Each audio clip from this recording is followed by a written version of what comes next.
Today's guest is Denny Stiner. Denny is a world-class bow hunter that has spent a lifetime in pursuit of big game. Denny has hunted in both North and South America, New Zealand, and 6 different nations on the African continent. Starting with a recurve and moving into the modern compound bow, Denny has been part of the archery evolution from its beginning. So please enjoy today's episode. Thank you, and God bless.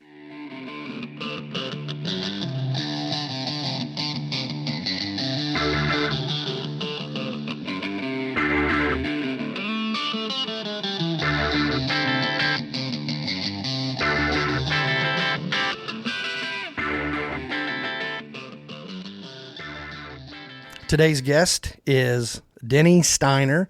Denny is a world-class bow hunter that's been bow hunting for more than you could ever remember. A few years. And one thing that I thought was interesting, whenever I first met you, went up to your place, which is, we'll get to that. That's just incredible. But you hail from the fine town of Yanisville. Yes. And Yanisville is, last time I was there, I want to say 3 or 4 houses maybe. Does that sound maybe? There was a grocery store when I was young. We lived a mile west of there, and there was 3 houses and a grocery store, maybe 4, if you count the farmhouse down the road a little bit. I'll be darned. I didn't realize they had a grocery store. We could actually go down there and buy any kind of food. They had like a deli. No kidding. And they'd slice your bologna or cheese or whatever right there. I'll be darned. That's neat. Now, did you go to school in Westervelt, like grade school? Was it open then, or no? Findlay. You went to Findlay. Okay. I didn't know if that was the property line where we lived in an old schoolhouse Dad bought, and eventually built a new house there. But the property line was the line between Assumption and Findlay. If we lived on the other side, I'd have been going to Assumption. Okay. I'll be darned. Kind of out there in no man's land. Right. Because that's where, when I grew up, I think I told you, I had a Tower Hill address, a Westervelt phone, and I went to Shelbyville schools. Yeah. So we were kind of same thing. So growing up, what was it like your young years growing up? I'm guessing slingshots and makeshift bows. And I was probably 8 years old, and I got a little York fiberglass bow and some wooden arrows. And that was my thing. All summer, if I wasn't raising chickens or whatever, I'd be out there shot birds. Anything that would move, I would shoot at it, and that bow, I had it I still got it, but I even shot a bird flying one time in the air. I threw so many arrows up, I was bound to hit something. Law of averages. Yeah, that's still a cool story, though. Now, did you prefer that to your BB guns, or were they about the same? Because I know later on in life, you gravitated towards archery. Yeah, my brother and I had BB guns, and as we got older, you could go around to farms in the evening and shoot sparrows out of the barns and stuff, sparrows and starlings, and you get so many points at school in the ag class, The FFA. And we would shoot hand-eye coordination, I guess. We were both really good shots, and that's carried over. It's just, we were shooting. Back then, we had a string in a tree, and we put a piece of clay on there and stand back and swing that and shoot that with our BB guns. And that carried on over into archery. Guys at the bow shop would try to figure out something to do, and I'd get a string, or we'd have a vacuum cleaner with a hose blowing and put a ping pong ball on there and let it float up and down and shoot that from 30 yards. And oh, wow. It was just neat stuff. Yeah, something a little bit different. So I'm guessing your hunting career started off like most of us. Well, especially back in those days, there were a lot of upland game, pheasants and quail, and small game, squirrels, rabbits. Yeah. Is that safe to say? Pretty much, yeah. We had a lot of pheasants and rabbits, and like I said, I had that little bow. Well, if we had a rabbit, we had an acre there, and Dad had tore down a house and to get lumber to build this new house with, and rabbits would get in there, and we'd tear that pile apart to get a rabbit to run out and try to shoot him with a bow, you know. Yeah, sure. At what age did you really start getting into the archery? Because you were there, I don't want to say from the beginning, but you kind of wore, because I say that a lot of times for myself, and I'm younger than you are, but I remember when, because I started off with the recurve, and then when the compounds were really getting big in the late 70s, early 80s, but you were into it before that. Yeah, late 60s, okay, early 70s. I had a Bear Black Panther recurve, and I had aluminum arrows on that one. Before that, we had wooden arrows on old things. We just had an old stick bow and wooden arrows. Cedar shafts and... Yeah. Right. And then I had aluminum arrows. That was top of the line stuff then. And I killed my first deer. It was a little doe, like the last day of season, with that recurve, and that was probably 1970. In Illinois? In Illinois. Wow. There weren't many deer in Illinois in 1970. No. What part of were you down south or out west? No, it was just central. Oh, really? Yeah. There were, I remember when I was in high school, my mother saw a deer cross the road, and it was like 6 miles away, and Dad got home and she was telling him, and we drove down there, all of the 5 kids, 4 kids at the time, and got out and found these deer tracks. And that was amazing that there was a deer over by Moequa, Illinois, and within a couple years, by the time when I graduated high school in 68, there were getting to be some deer over around Findlay, and they were putting in that lake. Around the river, Kaskaskia River, sure, Uh-huh. yeah. Yeah. I remember my dad saying whenever he was, I want to say early teens, he was down playing in a creek south of Tower Hills where their farm was, and he come across his first set of deer tracks. Yeah. And he said he stopped, ran home, got Grandpa, and he took him, and they went, and he said, yep, sure enough, those are deer. So these young guys nowadays, they don't understand. I've said on here before, my son gets mad at me for shooting 120, 130-inch deer. Well, that's a good buck as far as I'm concerned. Anything, and it's just hard for me. And, of course, if you shoot the 120s and 130s, then you don't get the 160s, 170s, and on up to, hopefully a 200-inch deer is kind of the, but who cares? Yeah, I did a seminar in Pike County one time.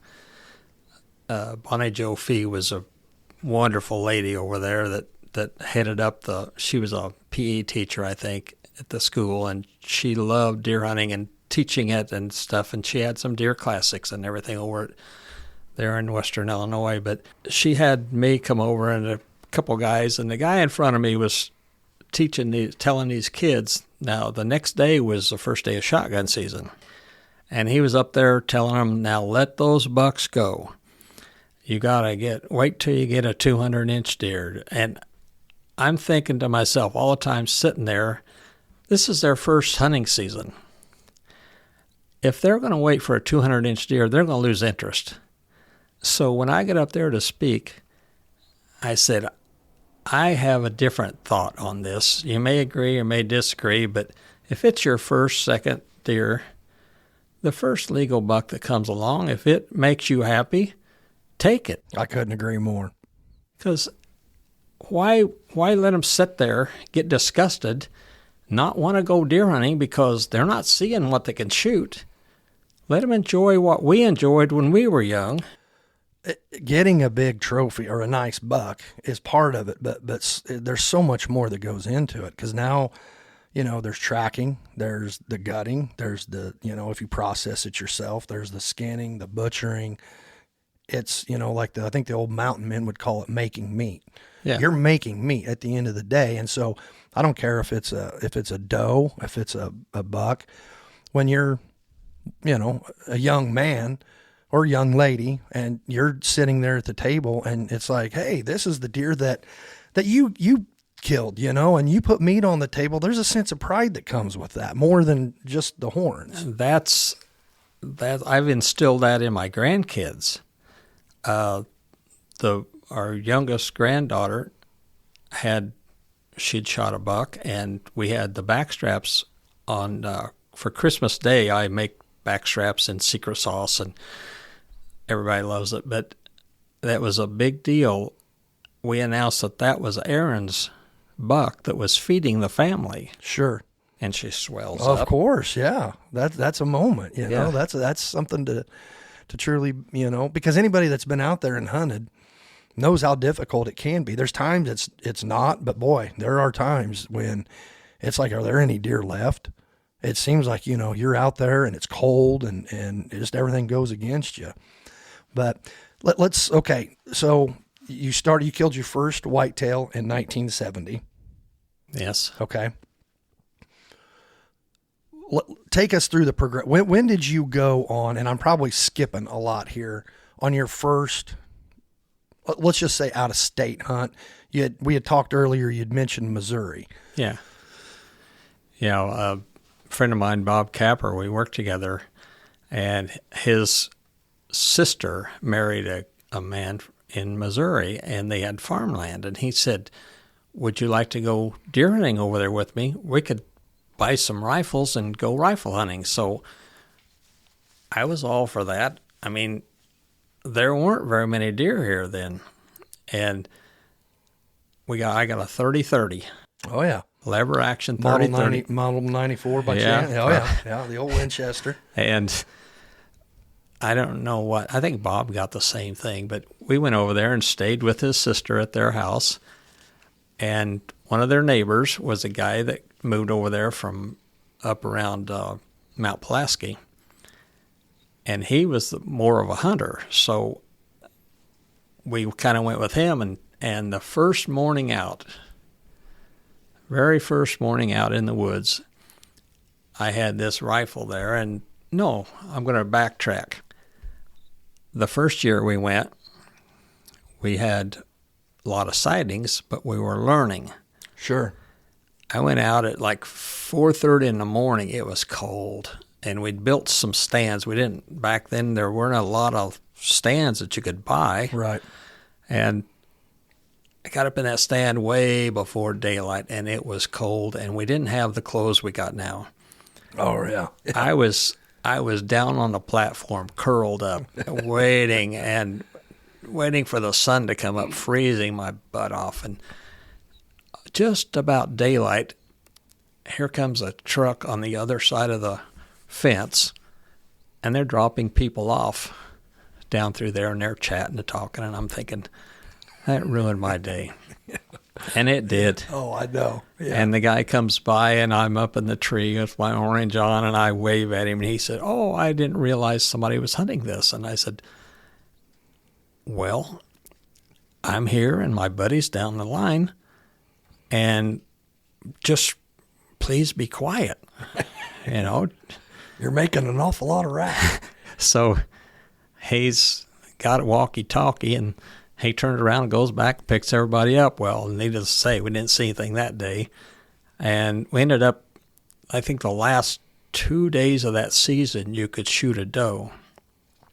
And we hunted hard. We walked. I mean, Darryl was the kind of guy that he would be the stander, and Bob and I were young kids, and we walked miles driving and maybe see a fox or a coyote, or I saw my first turkey down there. And one day I was a stander, and 400 yards away, these deer ran out across the wide open. And I had borrowed my cousin's 308 pump. And because that 30-30, I didn't think there's a bit of an arc. Yeah. I didn't think that was worth taking back down there again. So I had his 308, and I shot this doe. I actually shot at the first one in line, and I hit the third one right through the heart at 400 yards running. And I thought, this stuff, I really like this. Yeah, yeah. So that was what part of Missouri were you in? That was in east central, around Shelby County, Shelbina and Shelbyville. I'll be darned. I got a buddy that lives over there. It's by Moberly. Yeah. I don't know if you know Moberly. He's south of there, in a little town called Higbee. It's like the size of Tower Hill. But, yeah, well, that's cool. So that was your first out-of-state experience? Yes. And then get back to where we started a while ago. The next year we went over there more prepared. That time I'd bought a 30-06 semi-automatic and had a nice scope on it. And we went out the first morning and sat in the woods. And the very first buck with antlers that I'd ever seen in my life come walking in, making so much noise, I thought it was my buddy coming to see me. I mean, it was just daylight, just perfect timing.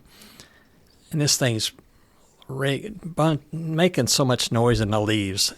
And I actually inhaled to say, "Capper," and turned around and there was this buck, and I shot it. So that's my very first one, and I still got that deer, and it's a 120-inch deer.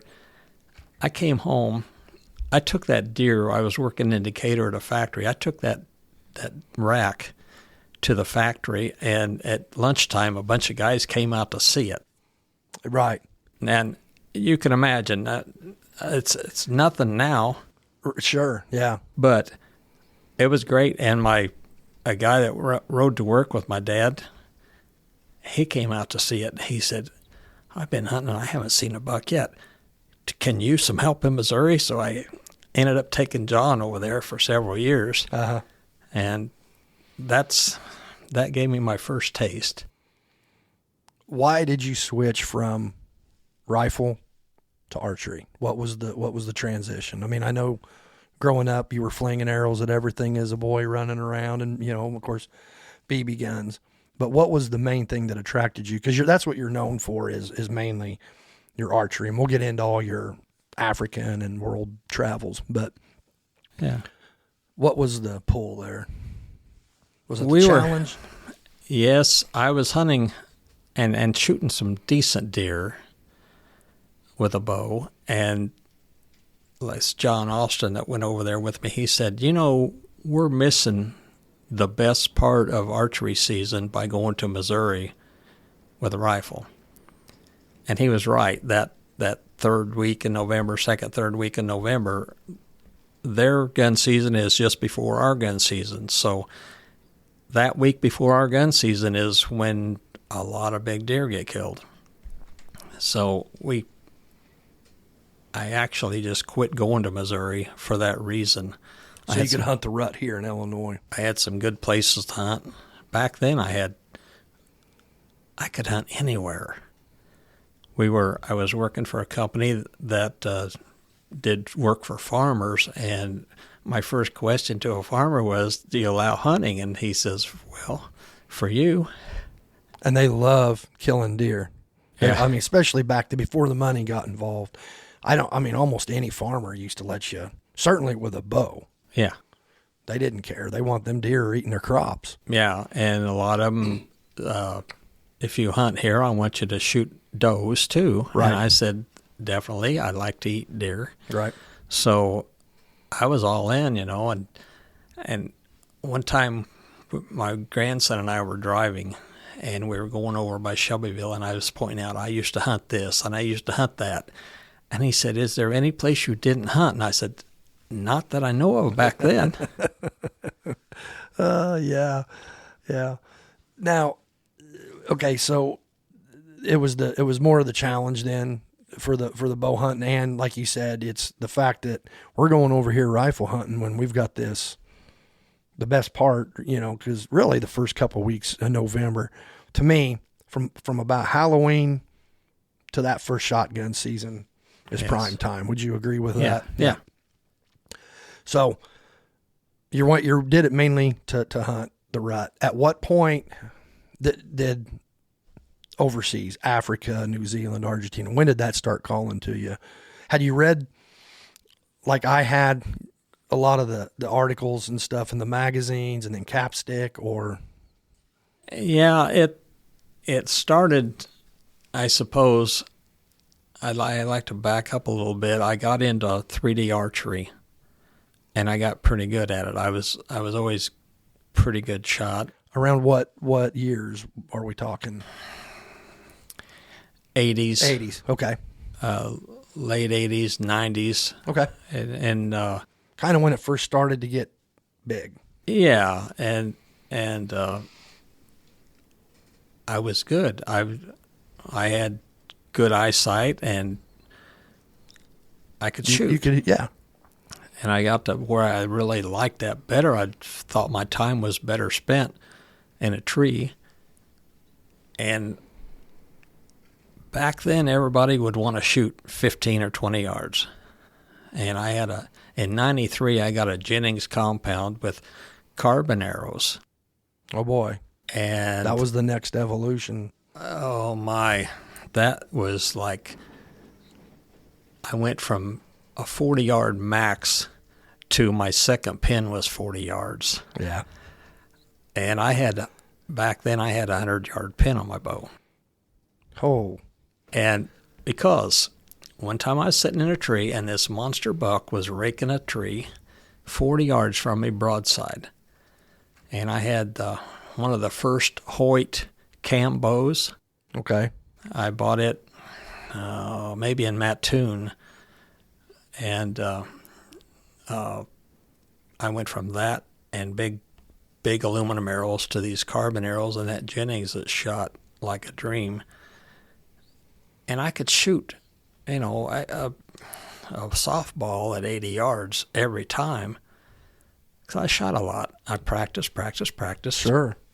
And I just figured my time was better spent in a tree. And if a deer came by and it was within my 100 yards, which I very seldom shoot that far, but I killed an elk at 100 yards, and I killed two whitetails. One of them was 89 yards, and one of them was 90.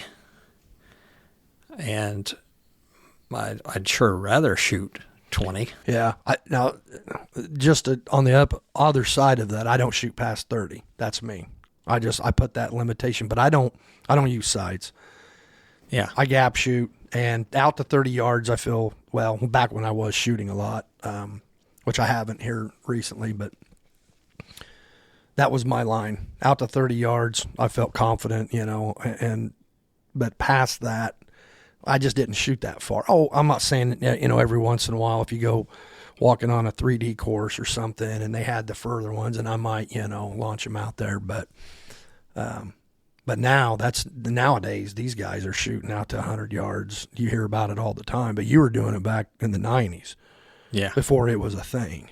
Yeah, it was. Were you looked down upon for that? Did you have a lot of guys probably, because I know how hunters are, especially it seems like archers. Sometimes we're our own worst enemies, and anybody that's doing anything that you're not, or they're shooting a different broadhead or a different release or a different bow or a different arrow, we just turn on each other.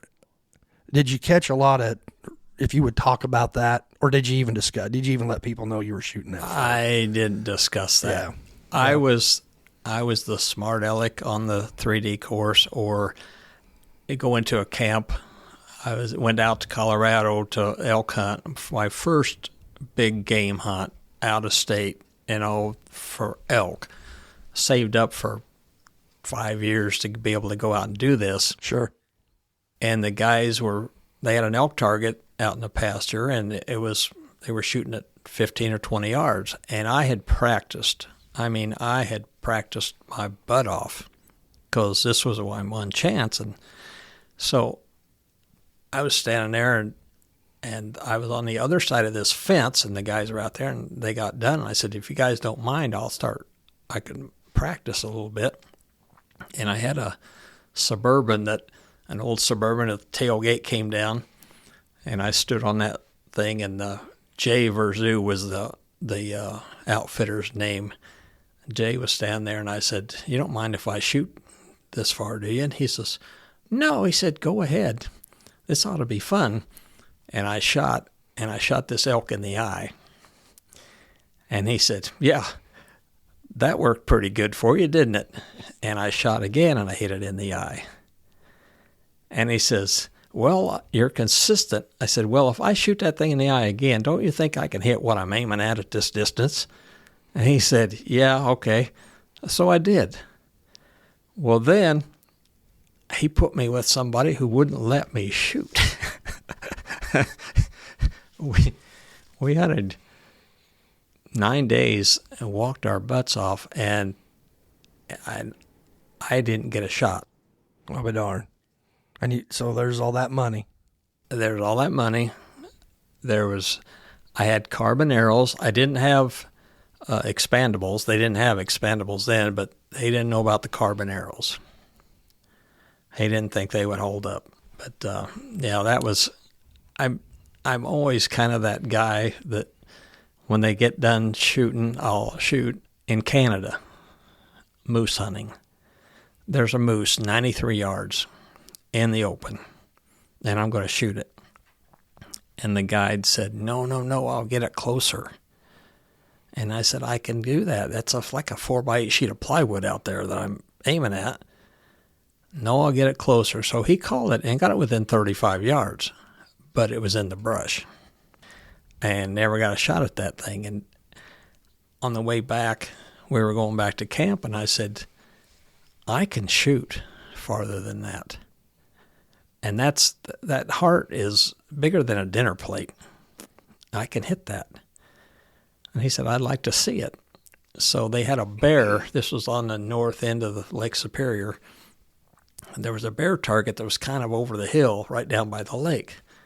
So we backed up and found an open area in the woods where I could have a clear shot, and you could just see the back of this 3D target. I mean, black bear. I sighted that thing and turned it loose, and he said, well, there was one in the lake. And I said, I don't think so. And I shot another one. He said, we can do this all night if you want, as long as you got arrows. And I said, let's go see how far I'm off. Those 2 arrows were in the 10 ring on that bear. And I said, now, the next time I get a shot at an animal, I'm going to take it. Well, right. Of course, I didn't get another shot. Right. Yeah. So there's a little bit of the jealousy, do you think, maybe? Is that not the right word? Is it? No, I think it's people, there's a lot of bow hunters, in quotations. Air quotes here. That don't practice.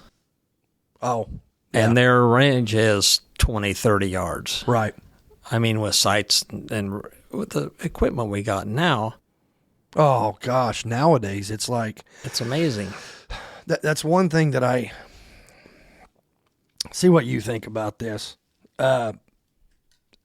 When I've had conversations with guys, a few years ago, I got a crossbow.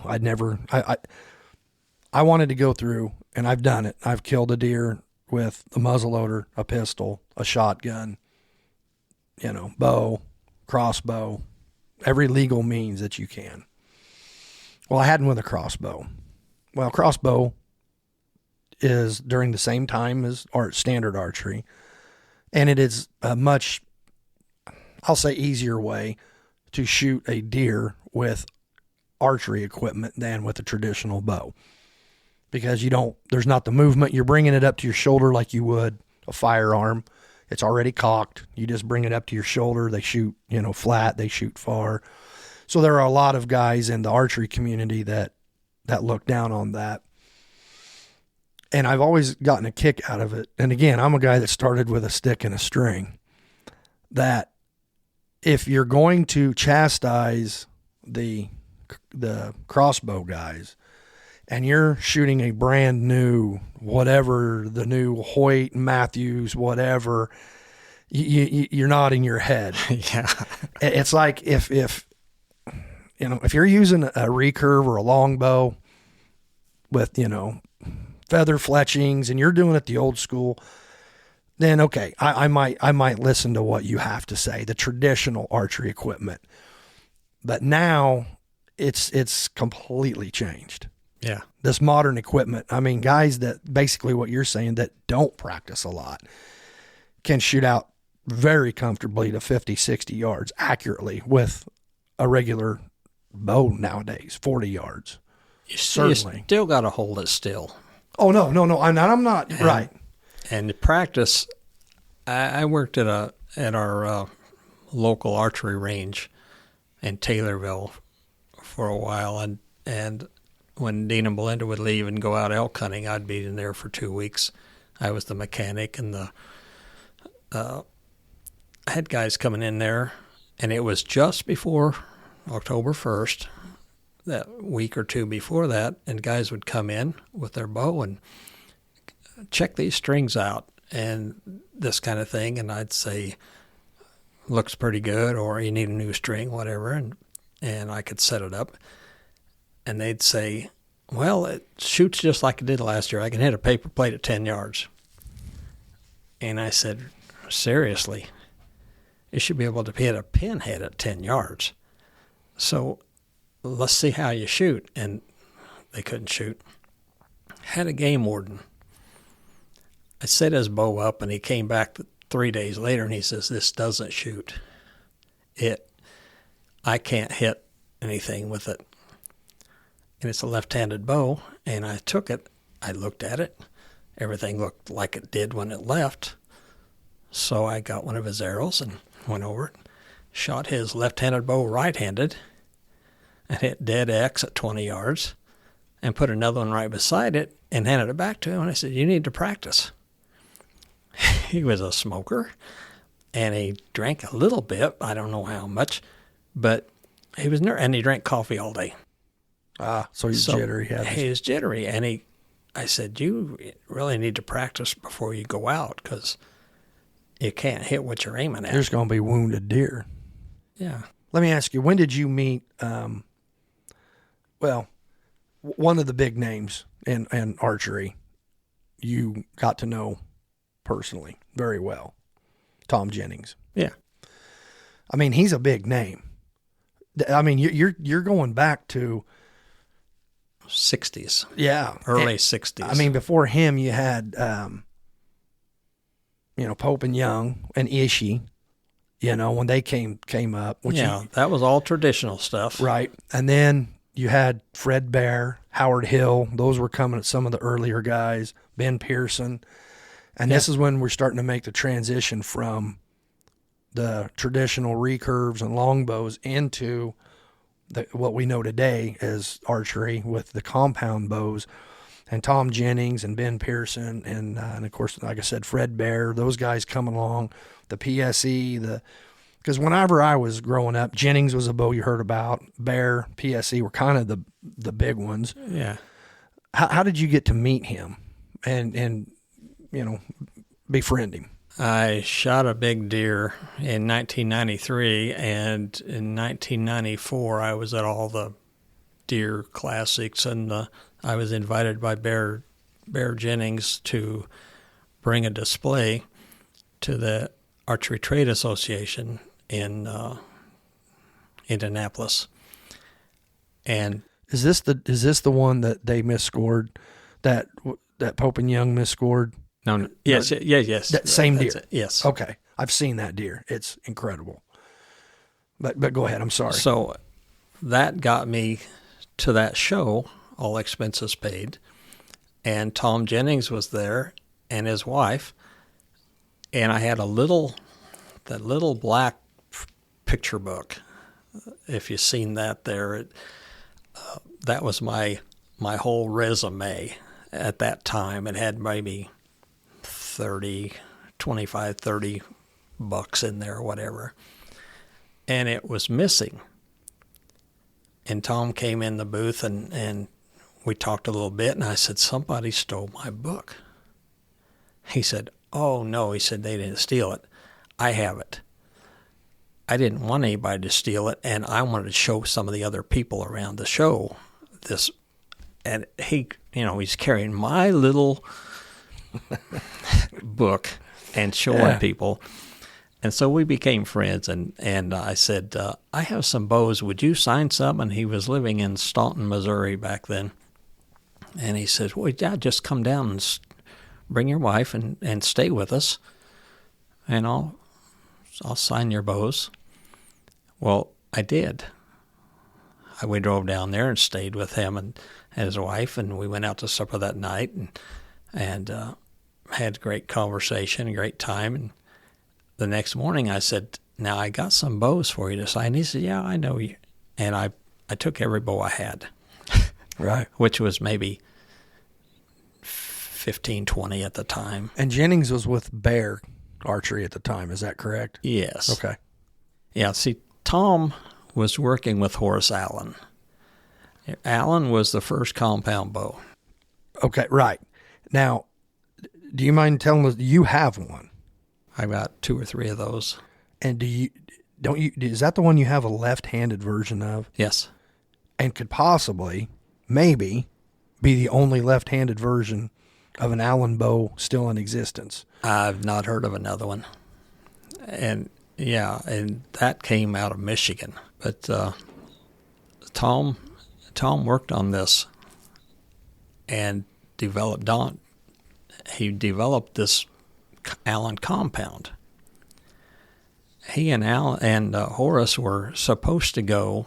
They applied for a patent, and Horace said, well, I'm going to go take my son and we'll go do that. They had to go somewhere. At any rate, he accidentally left off Tom's name on the patent. Accidentally, huh? Yes. So Tom went out on his own and started making his own bows. And it was rough go for a while. And, I can imagine. And Tom he's not a money man, he's an engineer. So he was an engineer by trade. Yes. Yeah. And he got into trouble, overextended and whatever, and Fred Bear bailed him out, bought him out, and put him to work. So that was the beginning of the Bear Jennings. I mean, each of them had their own lines, but that's when it really started working for him. Yeah, we went down years ago to the Bear factory back then it was in Gainesville, Florida. I don't know. Still is. Is it still down there? And they had the Fred Bear Museum in there. Is it still down there? Somebody said they moved it back up to Michigan. I don't. No, it's at Bass Pro in Springfield, Missouri. Yes. Okay. But that was neat. Seeing a lot of Fred Bear's, stuff, and then watching them actually. You're looking down on the assembly where they're actually building these bows, which is cool. So you got to know Tom. Now, which you have, is this okay to talk about the collection of what Sure. you have? Okay. You have his workbench. You have his tools. Yes. You have, I'm thinking in terms of historical archery memorabilia, this is up there. It's got to be. And then your collection of bows is just, have you ever thought about opening your place up and making it like a museum? Because I'm telling you, the only place I don't know if I've ever seen a collection of animals and equipment better than yours. Certainly I've never seen it in private hands. And the only thing I've seen was Springfield, Missouri. They've got the Hall of Horns, and then they've got all their Hall of Fame archery, and it's neat. But I tell you what you've got going on, you could charge people to come in. Have you ever thought about doing that? I've heard that a lot over the years, and my thoughts are I'd have to be open a certain That's 5 true. days a week, Sure. or on the weekends, or whatever. And once I retired, I don't want to have to answer to anybody. If I want to go do something, and if I get a chance to go hunting somewhere, and I love to show it to people. Mm-hmm. Sharing. It's not me bragging. I like to share. Sure. And see the accomplishments that I've made over the years, and tell them that the young guys, you got way better opportunities than I had. Sure. Have you ever thought of, like, I don't know, kids' classes, like school, if they're learning about animals, or, I mean, I guess you probably have to maybe be careful with arrows or something, but to me, that would just be right for like a second, third, fourth grade class. Maybe a little older, fourth or fifth graders. Yeah. Just to see the different animals. And we've talked about that, some of the teachers in Taylorville, and they were afraid of them breaking something. yeah. And I'd have to put a fence there, you know, and don't go beyond this. And you look over and you got a fourth grader climbing up on the back of a Gims buck or something. Yeah. Yeah. I got a story about that. Well, yeah. Illinois Deer Classic. Okay. I was working in the scoring booth doing something, whatever, and I took a trailer load of stuff. I had the big deer. I got 3 or 4 really good ones, and I had a 4x8 sheet of plywood outside in the hallway just before the entrance, and I got a 10-point life size, and it was there, and these 4x8 sheet of plywood stacked full of big deer, and a chain in front of them with "Do Not Touch" signs everywhere. I came out to go to the restroom or something, whatever. Came out in the hallway, and there was a guy standing there, and the people were back watching. This guy was saying, "Go ahead, honey," and he had a camera, and his granddaughter went around the chain.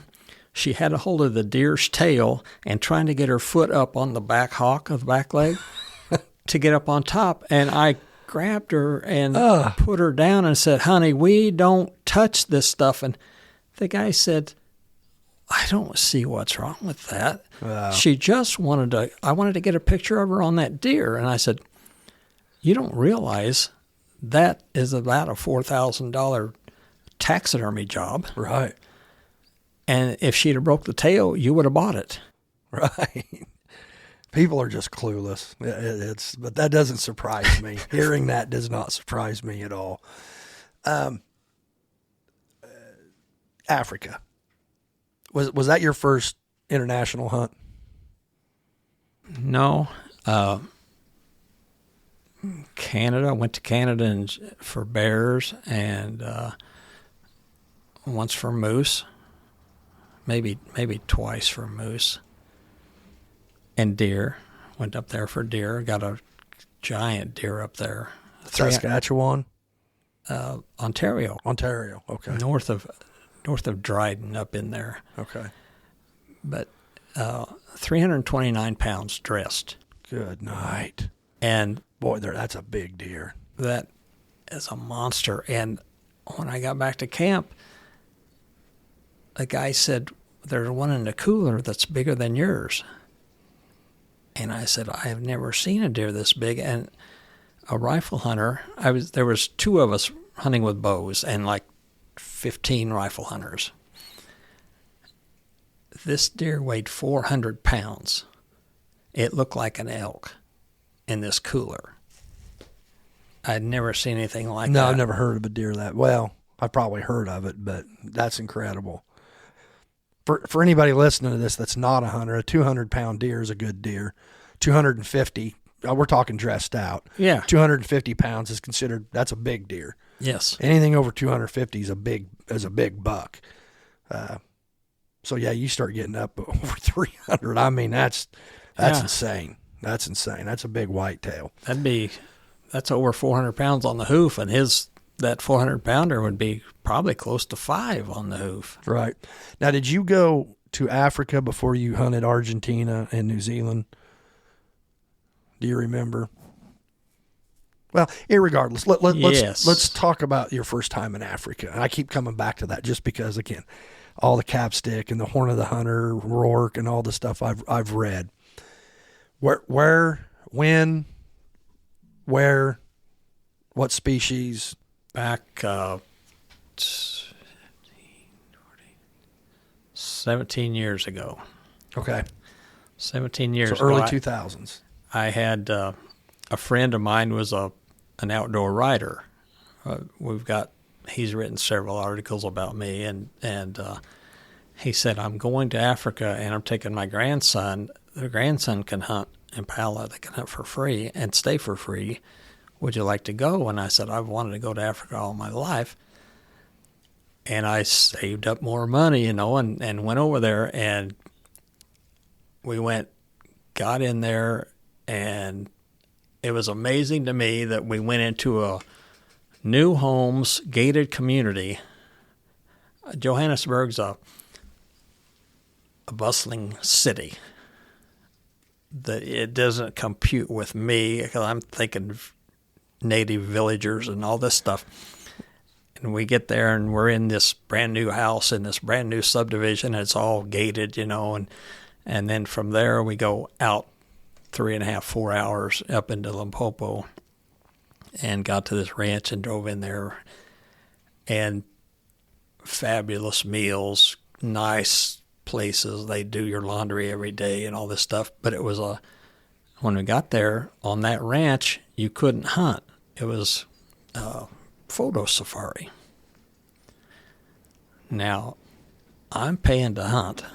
Yeah, I came over here to, yeah. I'm riding around in the back of a truck watching animals, which, looking back, it was probably pretty good the first 3 days. I was there for 7 days. The first 3 days we were doing that. And then finally I told the guy I was going to shoot something. It's going to be something that's going to die that next day. And so they got me to another place, me and Evan. And I ended up shooting in those 4 days, I shot a gemsbuck. First thing I killed over there was a bow. So that was your first plains game, first African game was a gemsbuck. Yep. Okay. And shot it. I had studied and shot it right straight up the leg. Those animals over there, the guts start at right behind the shoulder. If you shoot in the pocket like you do here for a deer, you don't get them. Right. The heart sits forward, basically behind the front shoulder. Is that correct? Right behind it. Okay. Yeah. So, at any rate, we saw it go down, and we went back to camp with it, and it was a big deal. We saw it go down, and a bunch of rifle hunters, and they run off, and whatever. So then I had that, and a 60-inch kudu came in. Which is comparable to a 200-inch whitetail. Yes. And back up a day before, a giant blue wildebeest came in, and I was writing in my book. I took notes. I'd write and take videos and pictures and whatever, and I didn't have any thoughts about shooting a blue wildebeest. It didn't interest me. I wanted a kudu and a gemsbuck and a war dog. That's what everybody goes for. And an impala. Impala's all I was going to say. Yeah. So it left, and the guide was shaking his head, and I said, "What's going on?" And he said, "That was the biggest blue wildebeest I've ever seen." His dad was a warden over there, and this kid had shot lions when he was 9 and buffalo when he was 10. Right. Right. Been there all of his life, and I just let the biggest animal he'd ever seen go. Possible world record walk out. Yeah. Maybe. Yeah. So then I said, "Time out, buddy. Next time you see something like that, don't ask me if I'm going to shoot it. Just tell me to kill it." Exactly. So next to the last day, we're sitting in there in the middle of the day, and he looks up from reading a book, and he says, "If this kudu comes in, kill it." And I'll be like, up. Okay, that's my ready cue. to go. Yeah. Let me ask you this. What are the biggest misconceptions that people have about hunting Africa? The biggest thing I know of is hunting behind a fence. They think that you're going to be hunting in a 2-acre pasture, and that turns a lot of guys off. I've hunted both. I've hunted free range and fence, and the fences in Namibia, where I went several years, there was 31,000 acres behind that fence. And then he also owned across the road that was low fence. Well, the low fence was much easier hunting than the high fence. because those animals weren't used to hunting pressure, and they'd come in and I shot the biggest gims buck ever shot on the property one day on accident. I mean, and 31,000 acres. A 1 square mile is 640 acres. To put that in perspective, which now that you're on that, I want to come back to South Texas hunting. I want to ask you what your thoughts are on hunting some of the properties down in South Texas. But anyway, so we're back at, now you say you were in Namibia, and the tall fence versus the short. That was one of the biggest misconceptions. Yes, and same thing, South Africa. You drive down the roads, and there's high fence on both sides, the highways, the interstate, whatever you want to call them, and all the gravel roads, whatever. If it's a lot of cattle country with low fence, but more game, they'll have cattle in with the game in a lot of places, but everything's gated, high fence, and that's to keep their animals in and trying to keep lions, whatever, out. But I took my son-in-law last year, son-in-law and grandson, and Rick says, I don't want to hunt behind a fence. And I said, Rick, you have no idea. There are animals that will live their entire lives and never see a fence. Yeah. Generations will never see a fence. Yeah. Some of them are smaller. Some tracks are smaller. They call them camps. They'll have a camp with 20 of these different species, and then maybe they don't get along with these, so they're in another camp. So they'll be in that high fence. There'll be some other high fences with electric wire to keep them from getting in and mixing or whatever. Sure. Or fighting each other. But first day over there, we were going out, and Rick looked at me and he says, how big is this place? And I said, I have no idea. Yeah, I know what you're saying. It'd be like if you threw a fence around the state of Illinois or around Christian County or Shelby County or Fayette County. You throw a fence around the county. Now, is that still fair chase? Well, yeah. I mean, you're talking such huge, vast acreages that, and I get the idea that people don't want to go hunt one of these 40, 80, 100 acre pens. I get that, because that's what they are. They just throw a bunch of game inside a fence, and, they're all over, well, our country. I guess probably other countries have them too. And that's not hunting, that's shooting, that's killing. Right. There's a complete a difference there. And I've also seen too, I've watched programs, and I forget the two nations, but it was north of South Africa. I don't know if it was, Tanzania or maybe Namibia. It was getting up through there. Anyway, the border, the show was showing, here is the border, and it has a huge high fence. This side is country A, this side is country B. Country A allows hunting. Country B does not. Country A looked like a national park. It was beautiful. The other side was dirt, brown, everything was overgrazed, because that money that you're spending whenever you buy your hunting tags and your licenses and your fees and everything that you pay to go into South Africa or wherever to hunt, all of that money, the landowner, of course, he's making his money because he has to. Sure. But then a lot of that goes to their game departments, and it replenishes, and that's how they control the numbers. They know in this section we can allow X amount of kudu to be killed, X amount of gims buck, X amount of, correct? Most of that is farmer. The farmer decides what's on his property. The government will issue permits, and depending on what kind of property they have, how big, how many animals, they can get different permits. And sometimes if it's a species that's kind of endangered, you have to apply for a special permit if you want to hunt one. And most of the times I've applied for stuff like that, I'll get them within a week or two. And And but yeah, there's the farmer, and he's taking care of all his workers on the place, plus the taxes. They have ungodly taxes, kind of like we do, maybe worse. They probably are now, but certainly.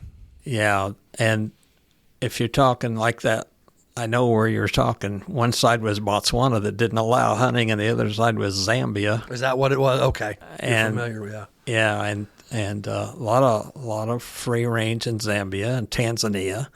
And you've hunted these nations, correct? Zambia. I haven't been to Tanzania yet. But I know you've hunted up into the Congo. Yeah. Oh man, what was that like? It was cool. I didn't intend to do that, but my friend in Namibia took over a concession in the Congo. He was very wealthy, and he loved the Congo. He'd been there hunting a couple times, and he had a chance to buy this camp. So my wife and I were there for 7 weeks in Namibia. And 2 weeks there, Tillman and I took off, flew to the Congo. So we had 14 days in the Congo. And it's the wildest, most remote place I've ever been. It's a beautiful country, and there's a lot of natives that I don't know if they've seen white men. Because if you would stop and ask somebody, you see, they're always out on the road. Those people don't get handouts. In the early morning, they're all going out into the wilderness to get bananas, or get whatever. Right, yeah. Going fishing, going trap, whatever they do to there's sail. Sustenance living. Yes. Yeah. And they got little huts with maybe a pot and a couple spoons or whatever. They're very poor. Right. But they're happy. Isn't that amazing? Gosh. And if you stop and ask directions or something, all of a sudden there may be 20 or 30 around you. And it's kind of like the first time you think, oh, this might go wrong. South on us here. Yeah, but they're happy to see. And this one guy, I had my bow in the back of a truck, and these young men were really intrigued by that, to the point that I had to get out, and I had to lighted knocks.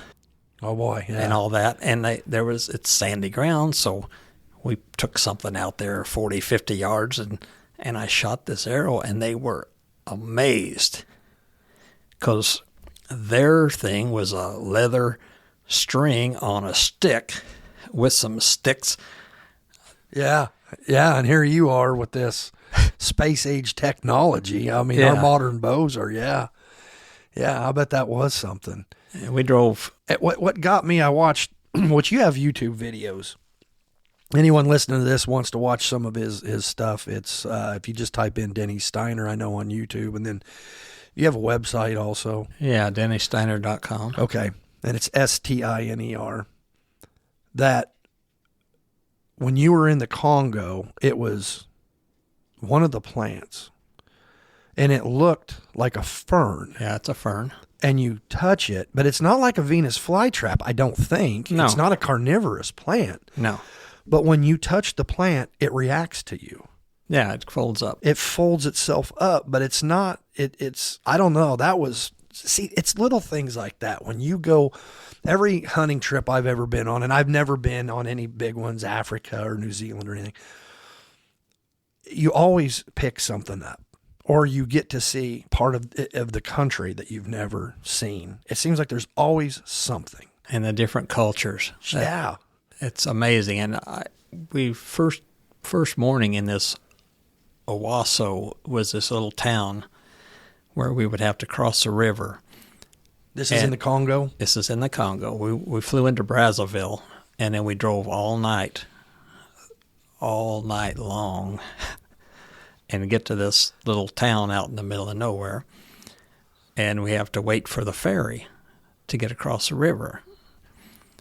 And we went to a open air market, and the guys got out, and I was sitting in the truck, and then I decided I didn't have to be there to watch things. Those people don't steal anything. So I got out and walking down through here, and I hear, "Big man." And I'm looking around, and I'm the only one there, and I'm like, I'm a big man? But they're pygmies, and they're not waist high. They're chest high. Chest high, right. yeah. And but they had a pygmy alligator that was, it wasn't an alligator, pygmy crocodile, but it had its legs bound up behind its back and its tail wrapped around it. It was bound with bark off of a tree. Okay. Instead of string or twine. Yeah. It was bound up for sale in this market. That you could buy that and take it home to eat it. And then some dikers that were probably snared, but they were dead, and laying there, guts still in them and everything. Ooh. And it was a great place to be. And we were out one day, and on one of the videos, I said I was getting kind of thirsty, and this pygmy with me, he took his hatchet, and there was a root about 2 inches through, I guess, and he chopped that, and then he tipped it up in the air, and fresh water runs out of it. Oh, man. And you could get a drink that way, and you wouldn't be drinking that stagnant water or whatever.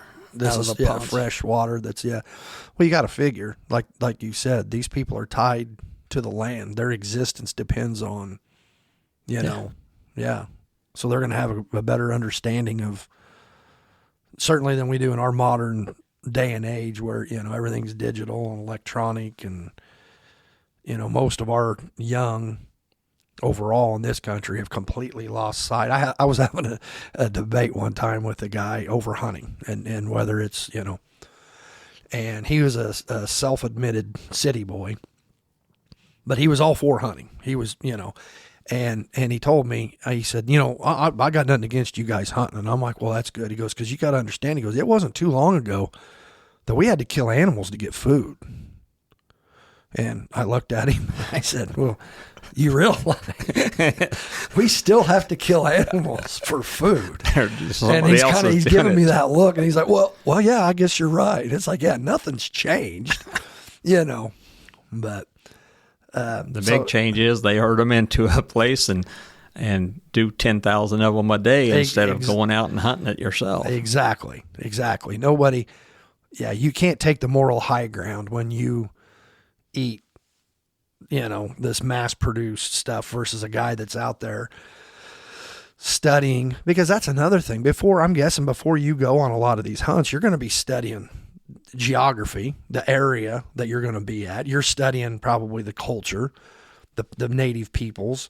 You're going to study certainly the animals. That's the most thing I study was I try to look at the kill zones, and I made a mistake on that one time that Asian water buffalo that weighed like 2,000 pounds, 3,000 pounds, whatever, and I had 3 arrows below its heart. Its heart was a little bit higher. I remember you talking about that. And, it didn't die quickly. Right. Which is, you hate as a sportsman. Yeah. It didn't last that long, but it seems like it when you're out there. Sure. You got this big animal standing there and he won't go down. And they're hard to kill. They're notoriously hard to kill anyway. Yeah. Yeah. So how many times have you been to Africa? 13. And how many countries on the dark continent have you hunted? Do you know? Just 3, 4, 5, 6. 6. And was the Congo your favorite? No, it was the most exotic. I think probably Namibia and South Africa because of the friendships.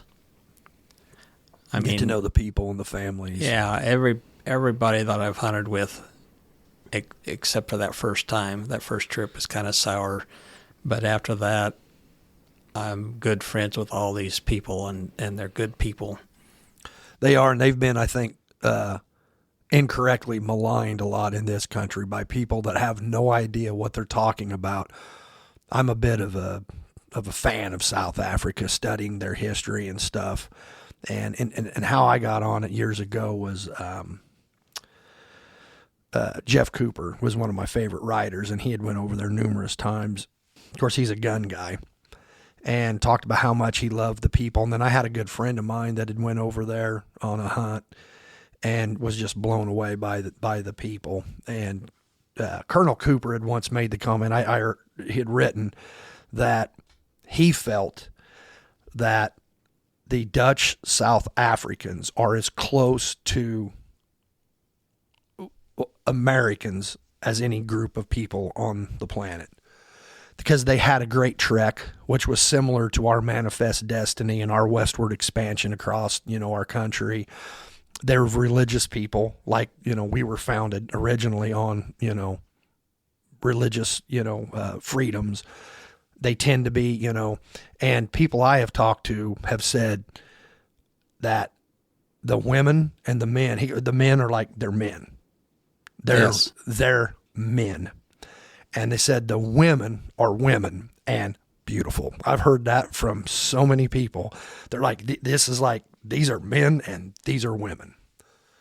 Yes, and they're from an early age.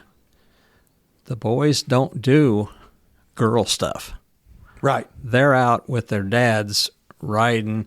They check the fences. They check the animal. They check the food, the water, whatever, every morning, at daylight or before daylight. And the girls are raised to be girls. What a novel idea. Yeah, just think about it. Yeah, shocking. All right, let's get into South America. Unless there's anything else you want to cover on Africa that you have to say, because we're just not even really touching on anything. Yeah. How many species of game animals have you taken? Do you have any idea? No. Hundreds, I would say. Maybe. Probably more. Yeah. Years ago, Tillman and maybe asked me how many species I had. And that whole month I was there, I tried to figure out how many species of animals I'd shot with a bow. And that's counting squirrels and chipmunks and everything. I had everything written down, and I missed some, and I'd think of some more. And I don't know. I don't like to dwell on that kind of stuff. I just, whatever's next. Sure. Well, I think, too, this is a good time to say, maybe I should have said something at the beginning, because there are people that ignorantly think that you're paying this money, you're just running around, just, blasting or launching arrows and all this stuff. You're cutting the horns off of it and you're bringing it back, and, and none of the meat goes to waste. No. Everything's used. Those cultures over there, let's go back to Namibia. On that ranch, the black workers are 5 different tribes, from Zulus to whatever, and Bantu and different languages. And one night I was there, I had 3 days. I had the tent camp to myself. I had a cook lady, a cleaning lady, a PH, a tracker, and a skinner. PH is a professional hunter. All to myself. I had a great time. And one evening I said, they had 2 big T-bone steaks cooked for me when I came in. 2? Yeah, big ones. Right, yeah. And 2 different kinds of salad and a potato. And you eat like kings over there. But I said, would you like to stay and eat dinner with me? Because this camp was in the spot, and then their quarters were a quarter-mile away or whatever. And they said, you don't mind? And I said, no, I don't mind. I'd enjoy the company. Well, that was neat, because they were talking in their tongues, whatever. Sure. And some of it was clicking their... Right, yeah. And some whistling, and coolest thing. When are you ever around here? Yeah. You're not going to hear that. Yeah, one just happened to be there at the right time, and Sure. everything worked out. That's cool. And one time I shot this record gemsbuck, and I was going to shoot another one, but the PH beside me said, and this was on free range, he said, shoot the male, the one on the right. So I did, and I hit him a little forward. Okay. And I shot two gemsbuck and a warthog that morning. And when they came to pick up, we saw this gemsbuck laying bedded down, and we couldn't get to him, so we left him for a while, and we come back, and he was gone. Well, one of these trackers is a bushman, and he just starts walking. And I said, why are we going this way? I think he went the other way. And he says, tracks. They see different than we do, and they see the fingerprint, the prints of their pads, and it's ingrained in them, and they can walk. And we were just walking along, walk. And we go, and I said, do you know, his name was Peter, we call him Peter. I haven't seen any blood. And we go a ways, and he picks up a dry piece of grass with one little pin drop. And he hands it to me, and he just keeps going. And we go 4 miles. I'm serious. Holy cow. We're going 4 miles. And we see it bedded down one time, and it gets up and leaves. And it goes to a cattle fence. Right. And that's the neighbor's ground.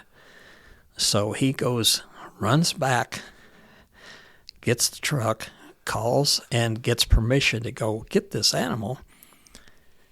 And it crawled under the fence, and when it did, it started dumping blood. Mm-hmm. The gemsbuck won't jump over a fence; they'll crawl through or under. Which is crazy because they're a big animal. Yes, and they look like a muscle-bound Sure. thing, but the 3 other guys, we see a bunch of gemsbuck up ahead, about 100 yards, get up and take off, and they all go that way.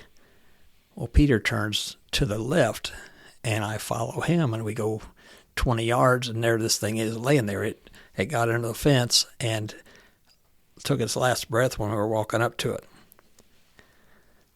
But to be able to do that. That's amazing to have that, that kind of natural just ability to pick up. And, well, I say natural, but a lot of it's learned too, I'm sure, Yeah.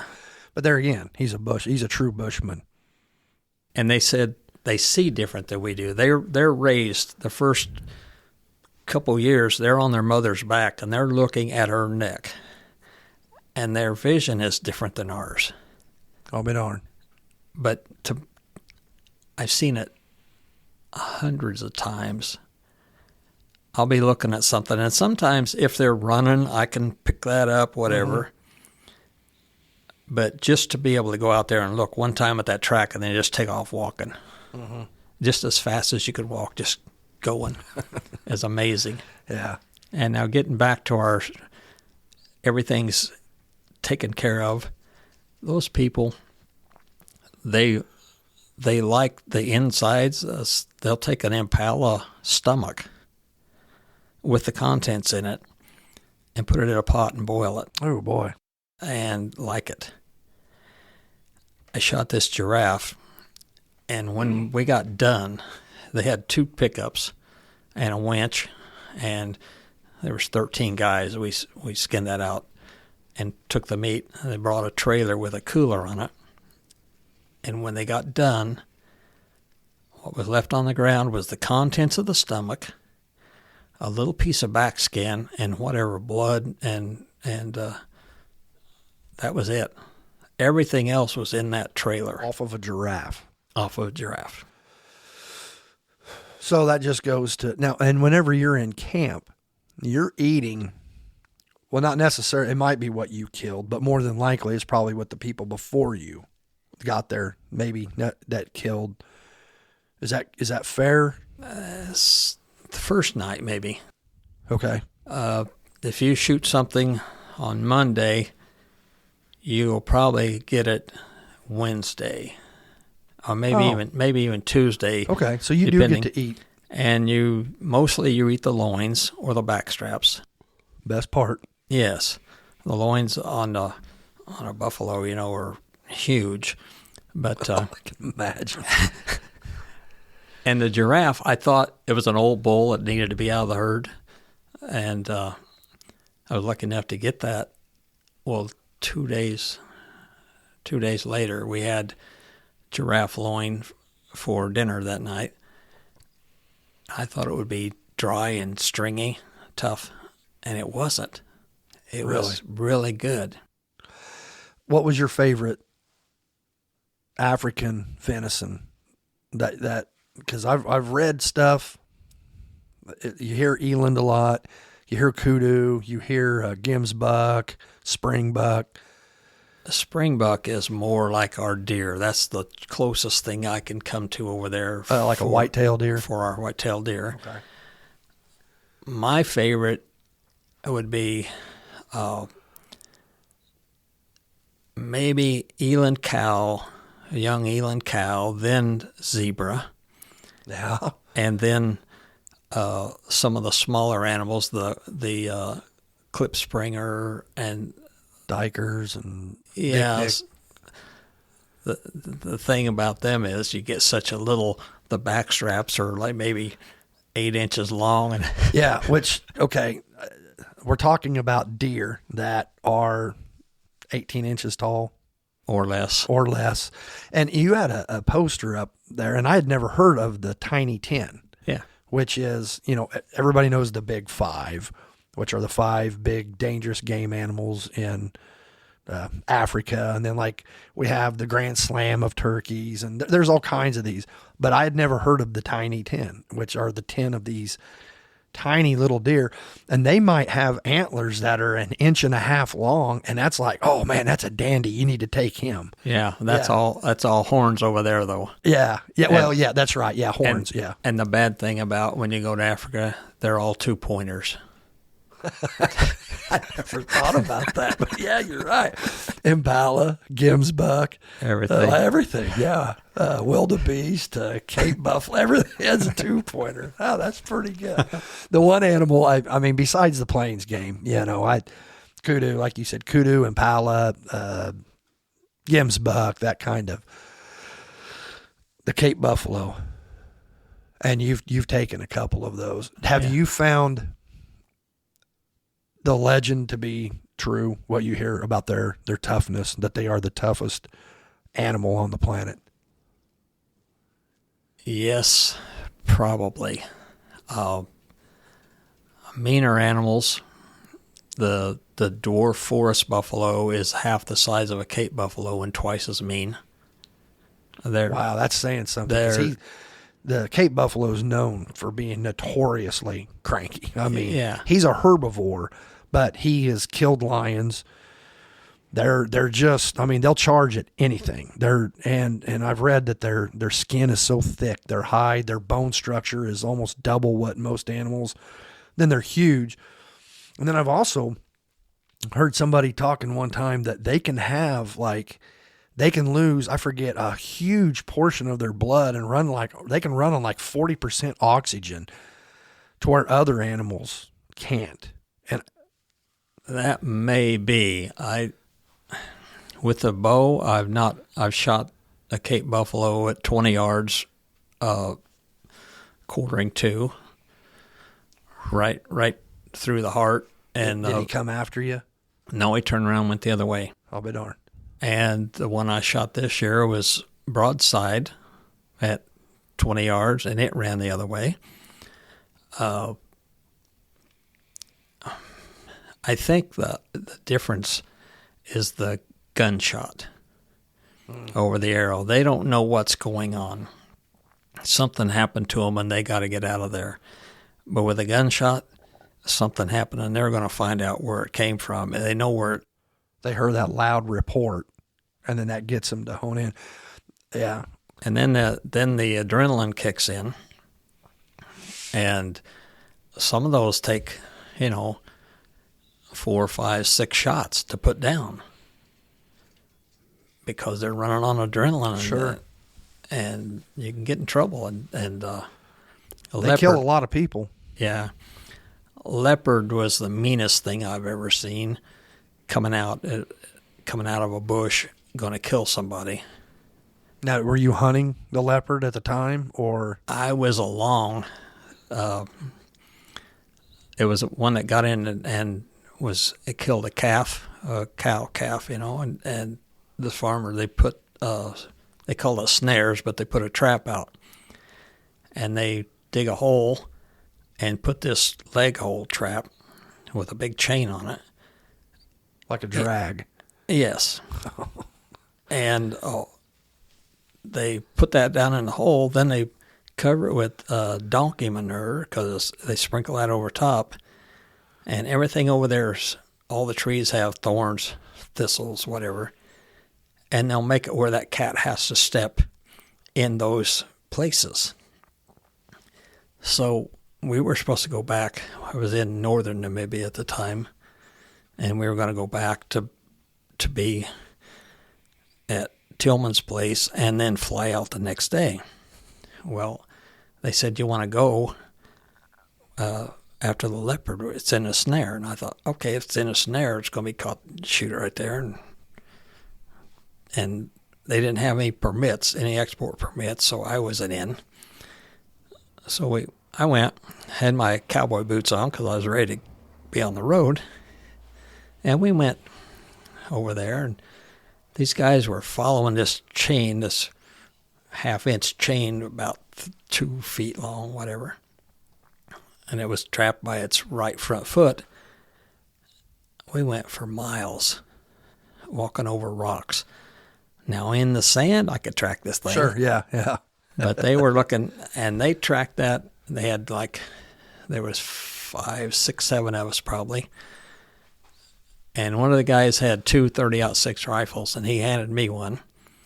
So we get out there, and we're going, and they got some dogs, and a couple of times the dogs come running back, and everybody got on high alert, and then pretty soon somebody seen it, and it went behind a bush. And they threw a stick over there, and nothing happened. They threw a stick and hit the bush, and this cat came out. And it was going to kill somebody. And the first shot missed it. The second shot, which was mine, knocked it down. I hit it right across the top of the back. And then another shot, I don't know where it went, but went over there, and it was the most evil thing you've ever seen. The eyes were going back and forth, and I said, guys, this thing's still alive. And the neighbor wanted the skin, so he came over and shot it there. But that was, Tillman always told me leopards were the meanest thing over there, and I believe it after seeing that. Really? Yeah. Do they have a lot of lions down there? No, not in that area. Where I shot my lion, it was up in the Kalahari. Get up bigger areas, more country, open country. What country was that? The Kalahari. That was in Botswana. Botswana. Okay. So you also hunted in. I watched a little bit of video before you came down today of down in Argentina. Mm-hmm. Where you hunted red stag, and you shot a chocolate fallow deer. Yes, which is kind of unusual. Yeah, had golden spots on it, and a taxidermist lost it. Lost the skin. Kidding me? Well, yeah, quote unquote, lost it. No, You think he legit? He put it back in a corner, and it got bugs. Okay. Which happens. I kept after him to get it going, and I was down there one time, and he said it was back in the corner, and I'm like, what's it doing back here? Well, I started putting water on it to get it hydrated, and hair was coming out, so. It was slipping hair. Yeah, but that was a fun trip. It made me wish that I had studied Spanish in high school.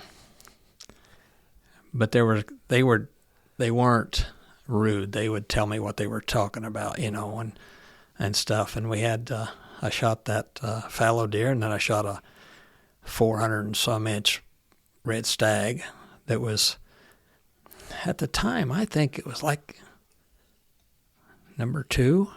I think it might have been tied for number 2 for free range stags. Really? And with archery. And then I shot a great big hog too. And then hog hunting's fun. I think hog hunting's fun. It is. It's a blast. Yeah, we've hunted southern Missouri, down in the Mark Twain. Guy ran dogs. It wasn't fence. And me and my cousin went down there and we chased. That was the hardest hunting I've ever done. 16-hour days, up and down, and we didn't lay. The dogs would strike and they'd take off. We never saw a pig. Never saw one. Oh. And we hunted 2 days, but it was the dogs were getting ahead and they were, but that was, and then we hunted down in South Texas. We were down around Pearsall. Yeah. Yeah. Down not too far from Old Mexico. Javelinas and hogs and Javelinas are fun. Yeah, that was a good trip. We really I think there were 6 of us that went down there, and it's like being in a different country. Texas is close to South Africa. I've heard a lot of people say that. Matter of fact, I remember I was reading an article one time, and one of the writers had called it the what they call it, the American Serengeti or something like that, or trying to That's probably Joe Byers. It sounds like his. Now, would it bother you to hunt one of these big ranches in Texas? Basically, kind of what we were talking about. I think I already know the answer, but yeah, I've done that. Okay, and there's not an issue, is there? People hear high fence, and again, we're coming back to it. There's 2 species of animals I really want to hunt. Axis deer and black buck antelope. When I was young, I always said when I retired from the prison, I told the wife, I'm flying to Africa. I'm going to go to South Africa. I'm going to do a hunt. Well, I'm not going to fly anymore. That's just something I've developed in my head. I used to jump out of airplanes in the Army. Now I don't even want to get in one. That's a whole nother. I don't mind flying. If it was like me and you've got your own plane and, we take it up, that wouldn't bother me a bit. But 14 hours trapped with a bunch of people on a plane, no thank you. But the Axis and the black buck are from India, and you can't even hunt them there. It's illegal to hunt them. And they were imported into Texas, I read, almost 100 years ago. Like the 1930s is when they first started bringing, Axis and the black buck in. And I know Hawaii's got a lot of them there too. Argentina's got some. In Argentina, okay. Well, if you're going to hunt them, that's Texas is, for a guy like me, that's the only game in town. I'm not going to fly to Hawaii. I'm not going to go down to Argentina. If I want to hunt them, I got to go to Texas. Yeah, either that or go on to some of these little game ranches around here, which is. And I don't want to do that. I want to hunt. Right. I don't want to, just go shoot something. But I've heard Axis. Have you ever taken an Axis? Yes. In the United States or down in Texas? In Texas. Okay. Yeah. I've heard that their venison is incredible. It is. It's great. Black buck is right up there with them. Really? Really. And I was trying to think. I shot a black buck and I took it apart myself, and the flank that I left that on the rib bones, and the guy who was standing there said, "You're not going to have that." And I said, "No, I don't. You take that." And he took it. He said, "I'll have that." Oh, really? So he wasn't going to waste anything. Yeah. But yeah, what did you hunt in Texas? You remember? It was probably 3 hours south of Dallas. Okay, so you're getting. Was it in the hill country, or you're kind of just at the edge of the hill country? Kind of out of the edge of the hill country. Yeah. Well, we when we went down there again, it was neat because we went to the Alamo, because we were flying in and out of San Antonio, And, when you go on these hunts, to me, it's always, there's a lot to it. Yeah. They're little adventures is what they are. And, but you've also hunted New Zealand. Now, what was that like? New Zealand is straight up and down. Yeah. It looks. There's not a lot of flat spots in that country. And either I was on the North Island and it was fun. It was a lot of fog in the morning, every morning, and temperature was good. I shot a fallow deer there. That was tough. I got away from me 4 different times, and finally we knew we had it, and we were snuck up on top of the hill, and we knew exactly where it was, and everything was in our favor, and the dang thing, I don't know, 5th sense, 6th sense, whatever, but he took off, and he ran over to the next hill, and the guy that owned the property went meep, and the thing stopped, and I was ready. I turned it loose and hit him and got him, and it was like, that really worked. But we should have been able to shoot him at 20 yards right below us, Right. Yeah. Yeah. And then what else did you get down there? I got the Asian water buffalo. Okay. That great big giant thing. And possums. The possums, you hunt them at night, and they're a pest, but they scream like a woman. That's their mating call, I guess. Really? And they're really tough little beggars. And I shot one with the bow running away, and it backed off my arrow and climbed up a tree, and I picked that arrow up and shot it again, and it still got away from me. Holy cow. And the guy Tim says, you got to shoot him in the head. I'll be darned. And he was right. And I said, do you have a 22? And he said, well, yeah, we got one right here. I said, well, why am I doing this? Yeah. So his boy was saving the hair. Right after you shoot them, you can pluck the hair out. It just comes out. Okay.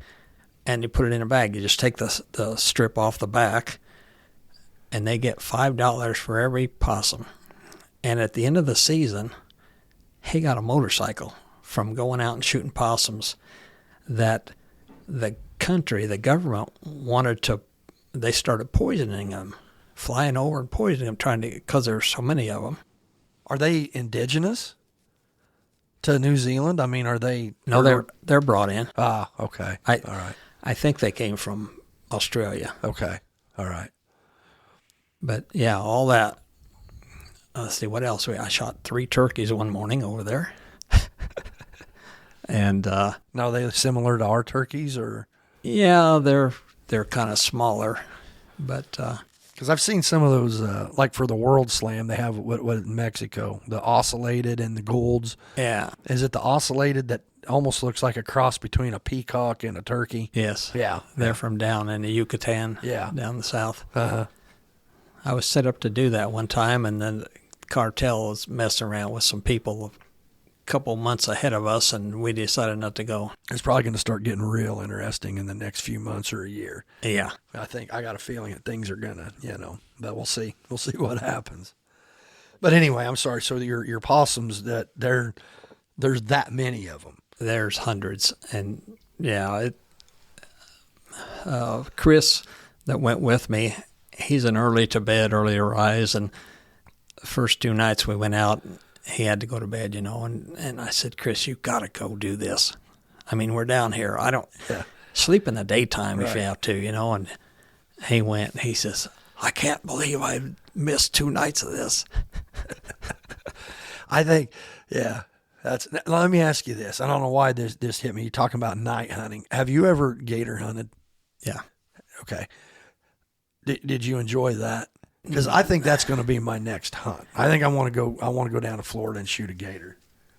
We were hog hunting down there and in Florida. In Florida, had some friends down there, and this Judge Hosford lives in Hosford County. Ah, that's convenient. And his aunt and uncle and they own a lot of property, and we a friend of mine was in good with him, and we went down there and we shot a bunch of hogs, and he said, I like you guys the way we shot hogs running past us when he was standing there, and he thought that was the greatest thing with a bow and arrow, and so he invited us down there, and I went back a couple times, but one of the guys had dogs, and there was a warden that was he would take care of the problem gators, and we were out hunting hogs and got one that day, and he got a call, and he says, when are you going home? And I said, tomorrow. And he said, I got to get a gator tonight, and it's 2 hours north here, which is on your way. Do you want to go? I said, yeah. So we went out, and it was supposed to be a 12-foot gator, but it was a time when they were breeding season. They were moving, and we only found a 6-footer in this pond, and I shot it and brought it home. But yeah, they were good to eat. I don't know. It wasn't my favorite thing.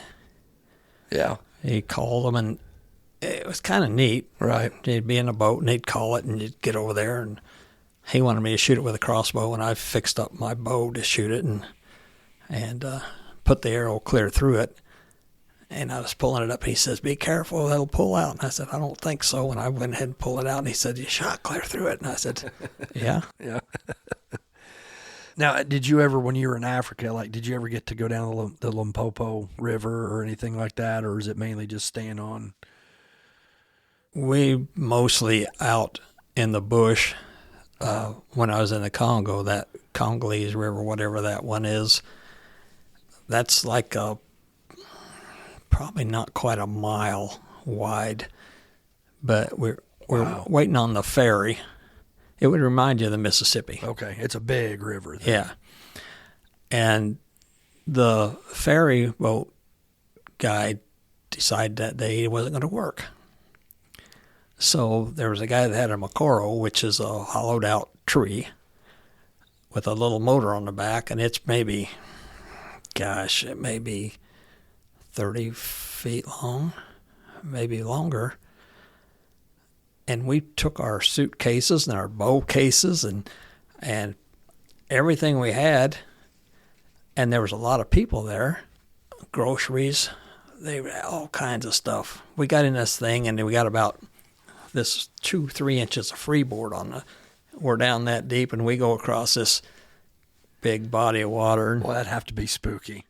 Yeah, and even worse, when we came back, we had to do the same thing again, and there was more people, and some woman that happened to be a large woman decided she needed to move in the front of the boat and almost capsized. I mean, it got to rocking, and a little bit of water come in this side and that side, and I'm like... Now, do they have hippos on that? No, but they got the tiger fish. Oh, yeah. Like I've seen that guy on TV that goes around fishes, and they got like fangs on them. Yeah, that wouldn't be fun. Yeah, I don't think you'd want to be there. All I could think of was I'm going to lose my bows and my cameras. You know, it's funny you're talking about the Congo, because just this morning I read an article that there's an outbreak of some disease there right now that they say 50 people have died. And it goes back to this one person that ate a bat. And so God only knows what kind of, and I thought, well, here we go again, know. But, of course, they have the, what's the real bad disease? I can't think of it. I can't either. Ebola. Yeah. And that's one I know they're really worried about that. And it seems like they have outbreaks in the Congo quite a bit. Is that something that, I mean, I know you get immunized and everything before you go over. You don't have to have any shots to go to Africa. You have to have a yellow fever shot to go to the Congo. Okay. So like South Africa, you don't need anything. It's a malaria-free zone. Okay. And Zambia, same thing. The only thing that we had to get that yellow fever shot, and one of the guys got malaria, when we were in the Congo. He thought he got sick, but then he was over it in a couple of days, so that probably wasn't what it was. It was probably some food or something, but yeah. I'll be darned. So now let's get into your big deer. The 1993, that was the biggest deer killed. Was it 93? Yes. That was killed in the United States, correct? Yep, November 13th. November 13th. And now I'm looking in here. There's an article in North American Whitetail, Decoying a Giant. Tell me about the deer. That was the first time I had seen that deer, and I worked from October all year. I made those decoys, and I made them. Yeah, I whittled one out of a guy was working at a factory that insulated trailers, and he could get foam. He'd spray it in a plastic bag, and I get this granular foam, that insulating foam, and I had a 180-pound deer that I'd measured and had all the measurements on it, and I whittled this thing out, and pretty soon I didn't like the head on it so good, so I got a taxidermy head and made it look a little bit more realistic, but I worked on that thing, and then we made some. A buddy of mine, he knew how to do fiberglass, and we made some things to make a lot of money on. Well, they were too heavy. They were like 22 pounds, and worked on them all year. And I was working with a factory in St. Louis that could make them out of plastic. And I went to the Illinois Deer Classic, and a guy had Montana decoys. And that took the wind out of my sails. That was what I was working on. Yeah. Well, I'm reading here, and it says 232 and 4/8 Pope and Young points. Your 1993 Illinois buck is apparently the highest scoring buck ever arrowed with the use of a decoy. Yes. At that time, that was the largest deer ever killed. And that was with my homemade decoy. The outside spread is 35 and 1/8 inches. That's insane. Yeah. The tip to tip on the front was 32. That is a big deer. He's a hog. Now, what did he weigh dressed out? His neck is so swollen that you got him right in the middle of rut, didn't you? Yeah, November 13th. He only weighed 215 pounds, but he was short. He had a big chest and neck, and the rest of him wasn't very big. I'll say just from this picture and this magazine article, he looks huge. Yeah. Yeah. And then, so now whenever you shot this one, did that put you on the map, so to speak? I mean, as far as within the hunting world, and did endorsements and stuff start coming your way? Not right away, but it was like the farmer and I decided that we weren't going to tell anybody where it was shot. And his brother took it to town and took a picture. We didn't let any pictures get out, but the other guy got some, and he went to town, and then everybody knew about it then.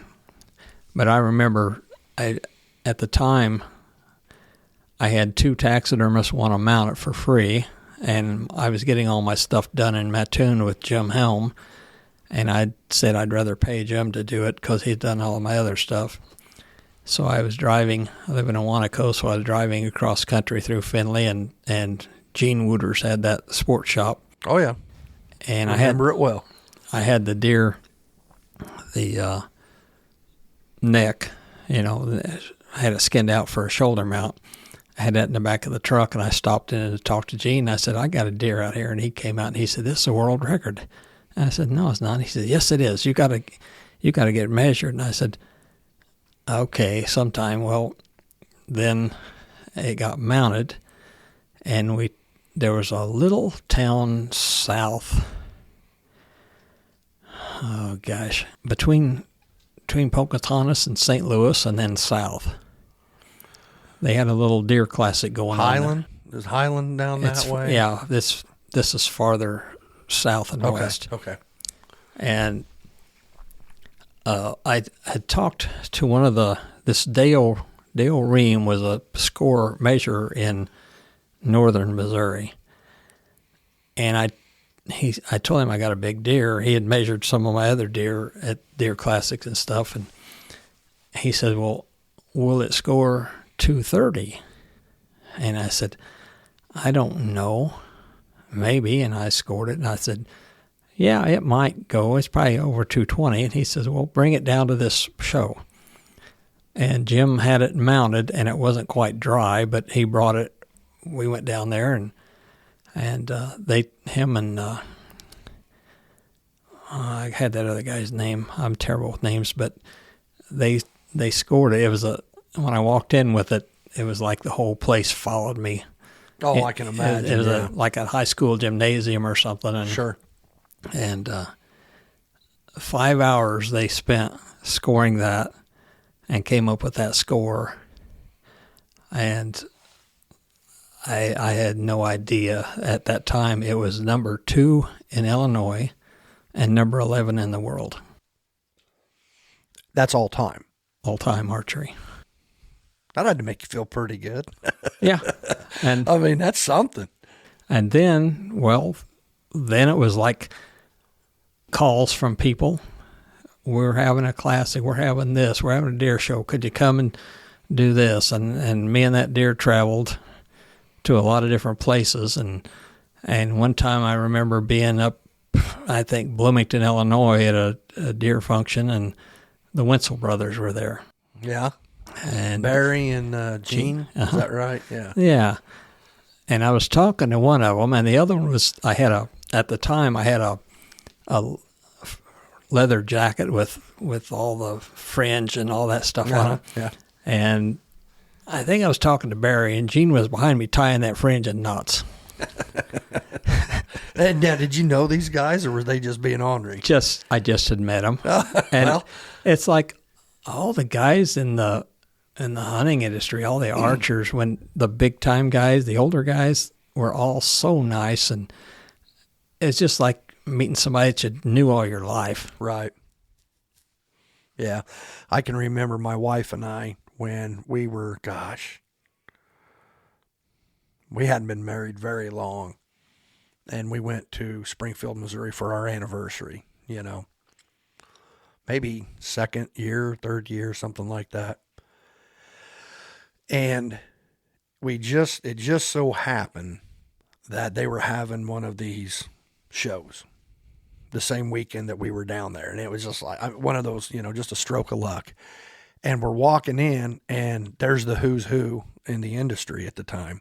And back then I was, reading all the articles and watching the shows, and I'd be like, holy cow. She's like, what? I'm like, well, there goes Miles Keller, or there's, whoever, there's Harold Knight, and there's, and that was kind of cool, and I think that's, my opinion's changed on a lot of the hunting world. I think has changed as far as the TV stuff. Yes. You agree? Yeah. It's not what it used to be.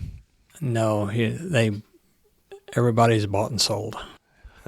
Well, I wasn't even going down that angle, but right. Yeah, you're right. For me, it's you grew up with a little bow as a little kid running around. I did too. We grew up in the country shooting mice with blowguns, whatever it might be. You're watching, I feel sometimes, I guess I'm making generalizations, but I think a lot of times we're watching guys that didn't grow up that way. Yeah. That they came to it, maybe they want to be an actor, or they want to be a musician, or they want to be whatever they want to be. And they don't have the connections, but this is a way that I can get my face on TV. Right. Maybe it's easier to crack in on the outdoor channel than it is on whatever. And I think a lot of it just seems too commercialized. Too produced, I get to where I don't watch that much of that stuff. But when I do, it gripes me that they got to spend 20 minutes advertising to be able to sell the product to keep their show going. Right. And you got 5 minutes of show. Right. And this episode is brought to you today by fill in the blank. 15 minutes later. Yeah. Yeah. And a lot of it's just kind of, I don't know. It's like, I've killed so many deer. Do you ever get this way? It's like, and I get it. There are young guys and gals that are out there starting out that maybe didn't have a mentor. Like I had a father that, taught me. And so you got to learn from somewhere. But I guess every once in a while I still get excited watching some whitetail hunts. But I like watching hunts that's something that you're not normally going to see. Yeah. Something that's a little bit unusual or a little different, But speaking of unusual and different, you have a critter that you hunted, gosh, I think it was an African, and Wyatt and I still talk about this. That is, it almost looks like somebody made it up. Oh, the spring hare. The spring hare. Would you mind talking about that? That is the most unusual animal. It is. It's got a cat tail that's about 12, 14 inches long, and it's got kangaroo legs with the back feet look like turkey feet, and the front feet are short like a rabbit, but they got long claws for digging in the sand, and it's a rabbit. It's a spring hare, they call it, and it runs kind of like a kangaroo, and they're a pest over there. It's a great time to go out at night and shoot them with. They shoot them with a spotlight, and right. And I said, "How many is our bag limit?" And the guy says, "Everything you can shoot till you run out of ammunition." Because they're overpopulating and the numbers need control. They are, yeah. And they dig the holes, and then the animals, the cattle, they like cattle ranches, and the cattle fall in the hole and break a leg or get hurt, and so the guys they want you to come and get them. Sure, yeah. But I'd never heard of that. And when we were walking around, I think Wyatt may have pointed it out, or maybe you showed it to. And I'm like, good night. That is a funny looking little critter. It is. It's like you said. It's made up. It's got 4 or 5 different animals there. Well, I remember reading one time, the first time they brought a platypus up to American University, and they're like, get it out of here. They thought the college kids, I don't know if it had been 17, probably 1800s, I'm guessing. They thought they had made it up.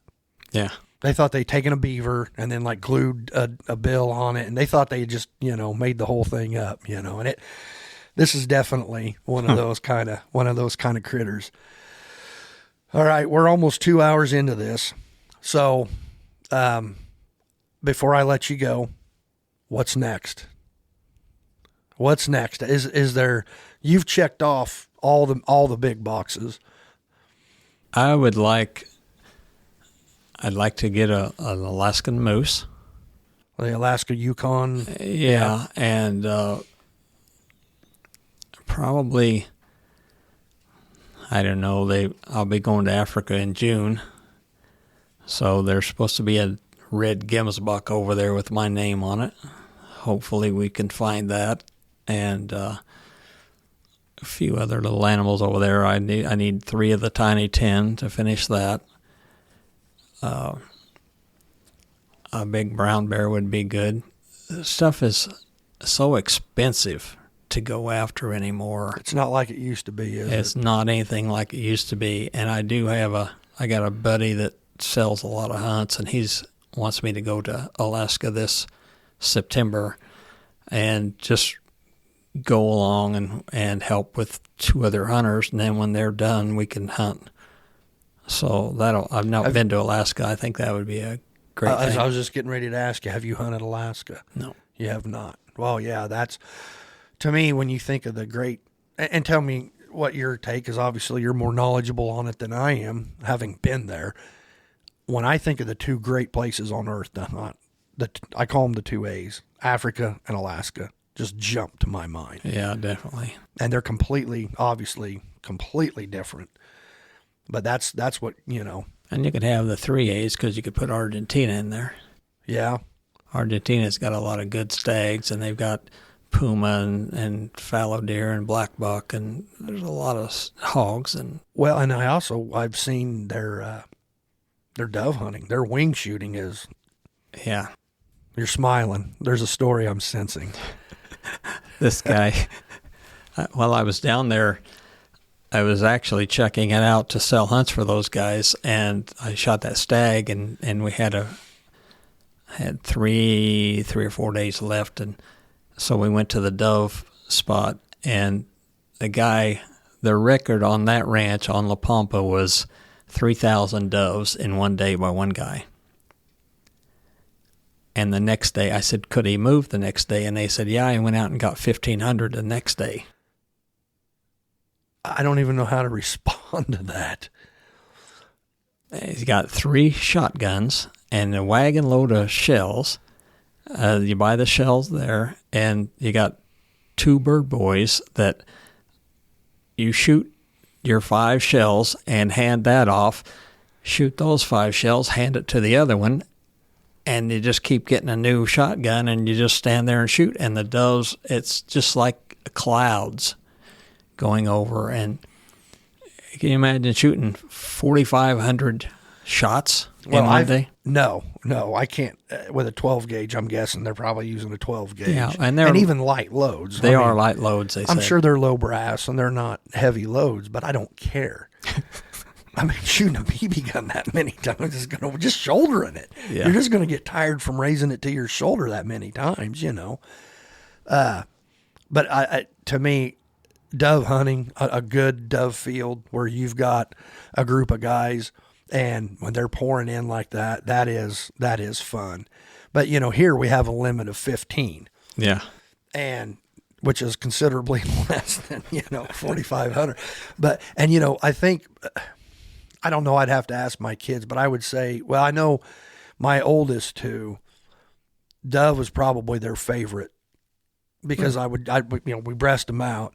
You know how you do, salt, pepper, and garlic powder, roll them through that, bacon, stick them, and then do them on the grill. Yeah. And, boy, they loved them, Dove is hard to beat, I'm a pheasant guy, though. Yeah, me too. That's one of I started out with rabbits and pheasants, and back in the 70s, 60s, and 70s, there were a lot of pheasants around. And going back to Argentina, after the dove field, I didn't shoot. We had other things to do, but we went across to Buenos Aires province and looked at the ducks. They don't have ditches and stuff over there. There's a lot of low areas, and every low area is a pond. And they said that you could I think you could shoot 13 species of ducks every day, going at one pond, then go to another one, and you could get all the species down there in 3 or 4 days. I'll be darned. And you'd do that in the morning, and then in the afternoon, they'd take you 10 miles down the road, and you could shoot pigeons and I don't think something else. But it was an eye-opening experience, I guess, to see that much stuff coming through there all the time. It's a wing shooter's paradise, isn't it? Yeah. It really is. Yeah. That's awesome. And to be there and to get to experience that, and just see it. And not just there, but everywhere that you've been. I mean, we got to get you on a plane.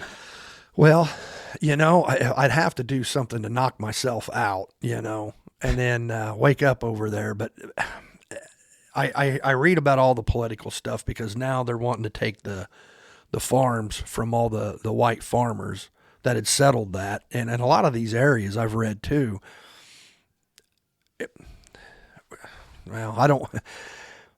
there are areas where there were no people. Right. And Europeans settled it. Yes. And then the Bantu came there. So it wasn't but there are also areas where they went in took land. I mean, that's part of it also. But it's like anything. Most of history, if everybody just stops, takes a breath, it's nuanced. There's a lot of gray area.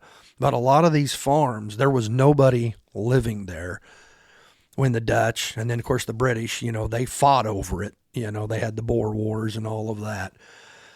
But now there's this reclamation since the African National Congress has come into power. And do they talk much about that, your friends over there?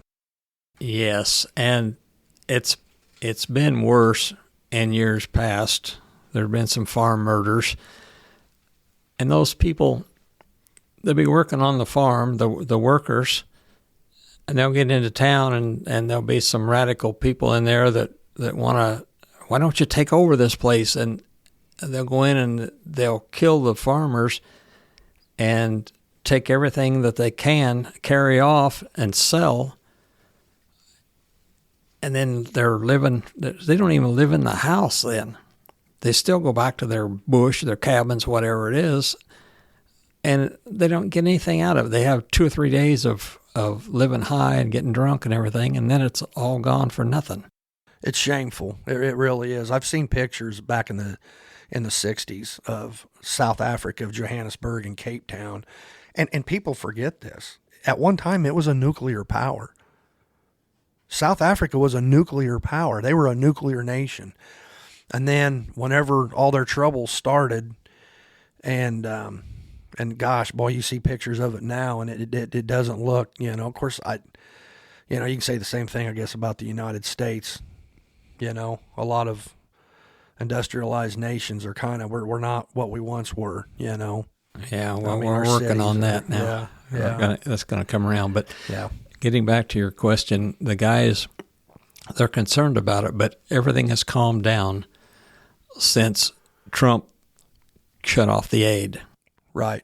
And I think that'll be a big factor in those guys changing their tune, because there's so much corruption over there, as like we're finding out in our own government, only Sure. they're worse. Right. About filling their pockets. And if they don't have money to fill their pockets, they're going to start giving in. And besides that, the white farmers have more weapons than their army does. I mean, every farm, they got rifles. Well, I read that they've been granted refugee status, but there again, if you've been there for, a couple 100 years, Yeah. and this is your family's farm, you're not going to leave. Right. You're gonna fight and die there. And hopefully it doesn't come to that. Hopefully there's some kind of,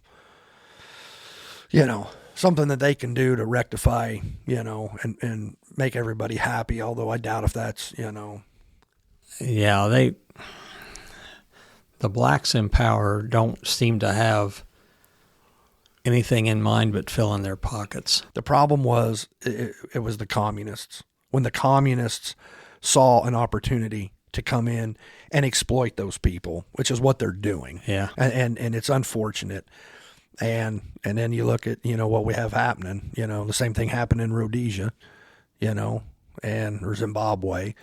It's, it is what it is. But anything else you want to add on our conversation here, Denny, as far as everything I'm hearing from the guys over there, and I just talked to some of them yesterday, everything's calmed down and it's business good to go. as usual and no problems. Now, where do you fly into? Do you fly into Johannesburg or Cape Town? Yes, Johannesburg.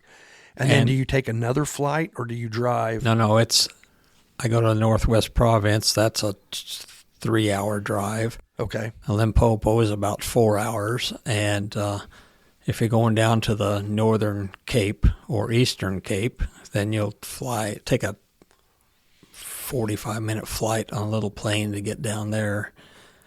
But everything is pretty much 5 or 6 hours would be about as long a drive as you would take. Mm-hmm. And everybody is friendly that I've seen. I don't feel bad going. I don't know that you'd want to go downtown all by yourself, but Sure. I have. Right. Well, there again, you can say that about St. Anywhere. Louis or Chicago or Indianapolis or Decatur. Decatur, yeah. I mean, every area has their issues. Yeah. Just use some smarts and watch where you're going, what you're doing. When you're leaving again, aren't you? Yeah, I'll be June 16th. We'll be heading out. And hopefully you got a red hartebeest. No, a red gemsbuck. Oh, a red gemsbuck. Yeah. Oh, that's right. You were telling me that there's different colorations of. Yeah. Okay. Yeah. Well, hopefully next time I talk to you, you've got a dandy red gemsbuck. Well, we ought to talk before that because we need to line you up, get you some pills, and get you on one of the planes so you can get a buffalo. That's always been my dream. That Cape bow. But here's the thing: I wouldn't do it archery. I'd want to take a rifle. I was hoping you'd say you'd do it with your traditional. Yeah. I got a lot of practicing to do. A lot of practicing. And I'm not shooting heavy bows anymore. Especially traditional. I'm shooting, I think that one's 50 or 55 pounds. Yeah, you need more. So that ain't enough to go penetrating through a buffalo's shoulder. That's the last thing I need to do. Have that arrow sticking out, just making him angry. But I don't know if we covered shooting straight up the leg on those African animals. I think we touched on that. You touched on it just a little bit, but basically everything sits forward on them. Yeah, their lungs are not like our deer that go back behind the shoulder and then up. It's straight up the leg, and then on top it goes back a little bit farther. But I think because of the grasses and stuff over there, they have so much more gut.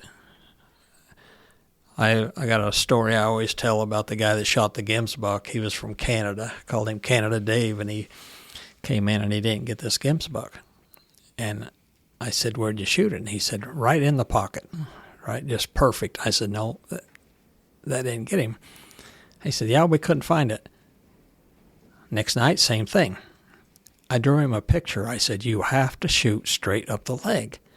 That bone goes forward. You're not shooting through that shoulder bone unless you get pretty high."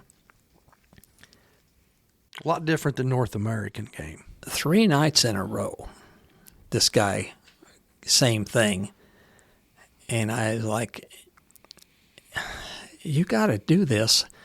I don't know how much money you got, but when you draw blood, you buy the animal.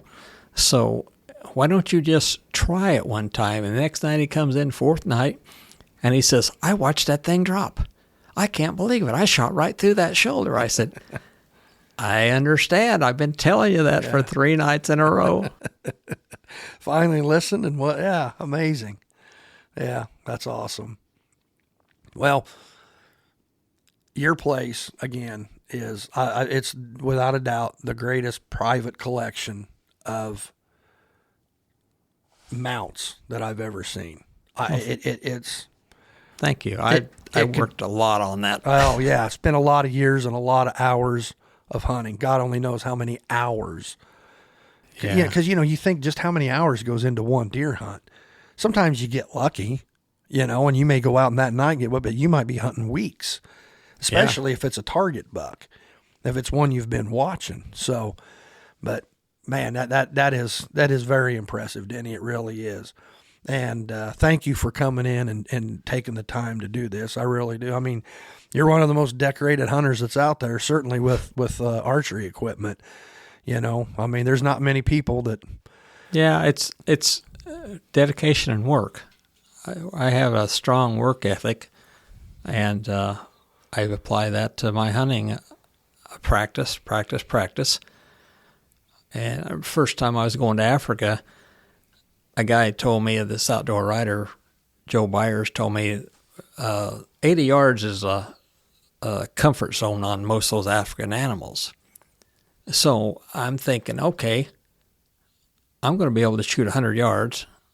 And I even had, I could shoot 120 yards. I had a target there in town, and I was across the street, across the alley, shooting, and I had to get down on my knees to miss the tree limbs, for my arc. Right, yeah. And I was shooting out there, and the neighbor over there was mowing his yard, and he said, "What in the world are you doing?" And I said, "I'm shooting that target."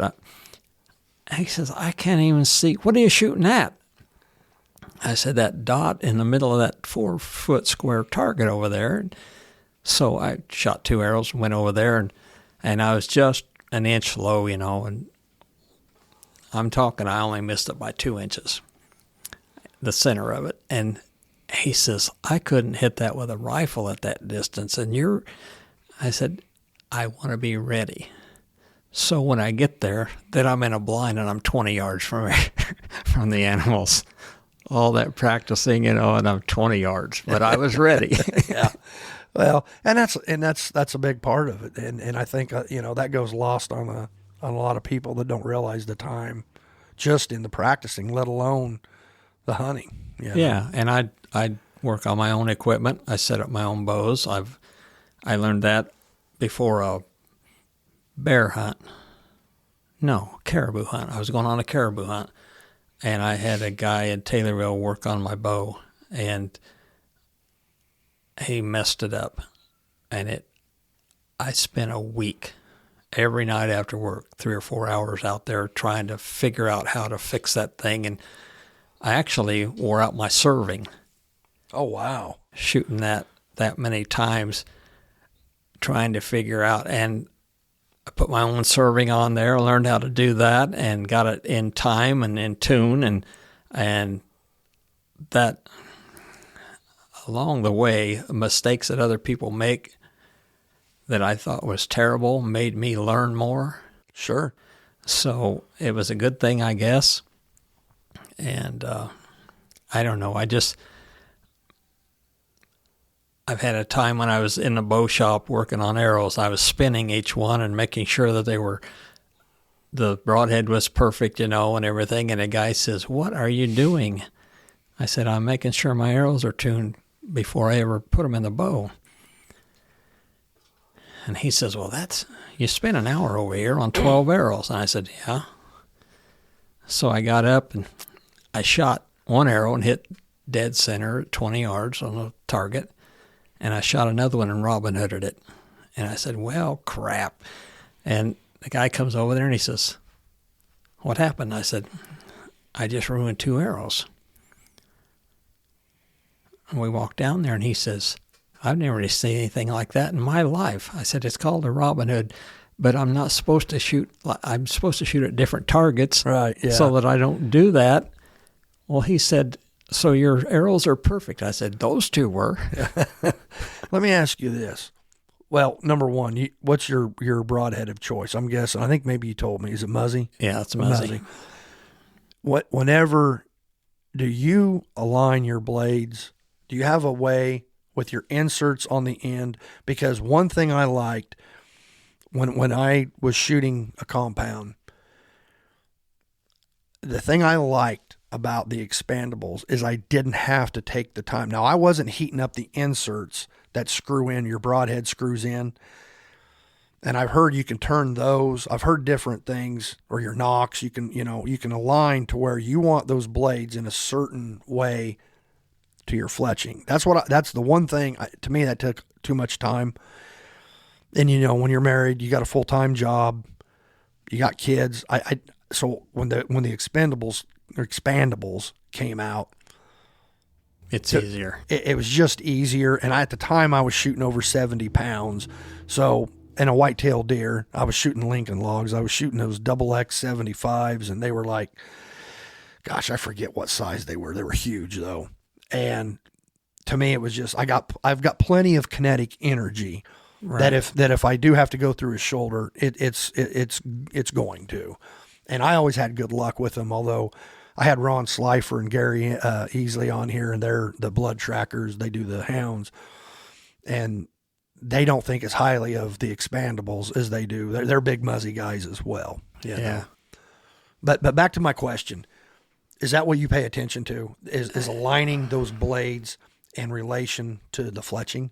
My first thing I do with an arrow is spin it I spin them raw shaft. Okay. And if the back end is wobbling, you can cut off the back end if it's on that end. But I learned that before a caribou hunt.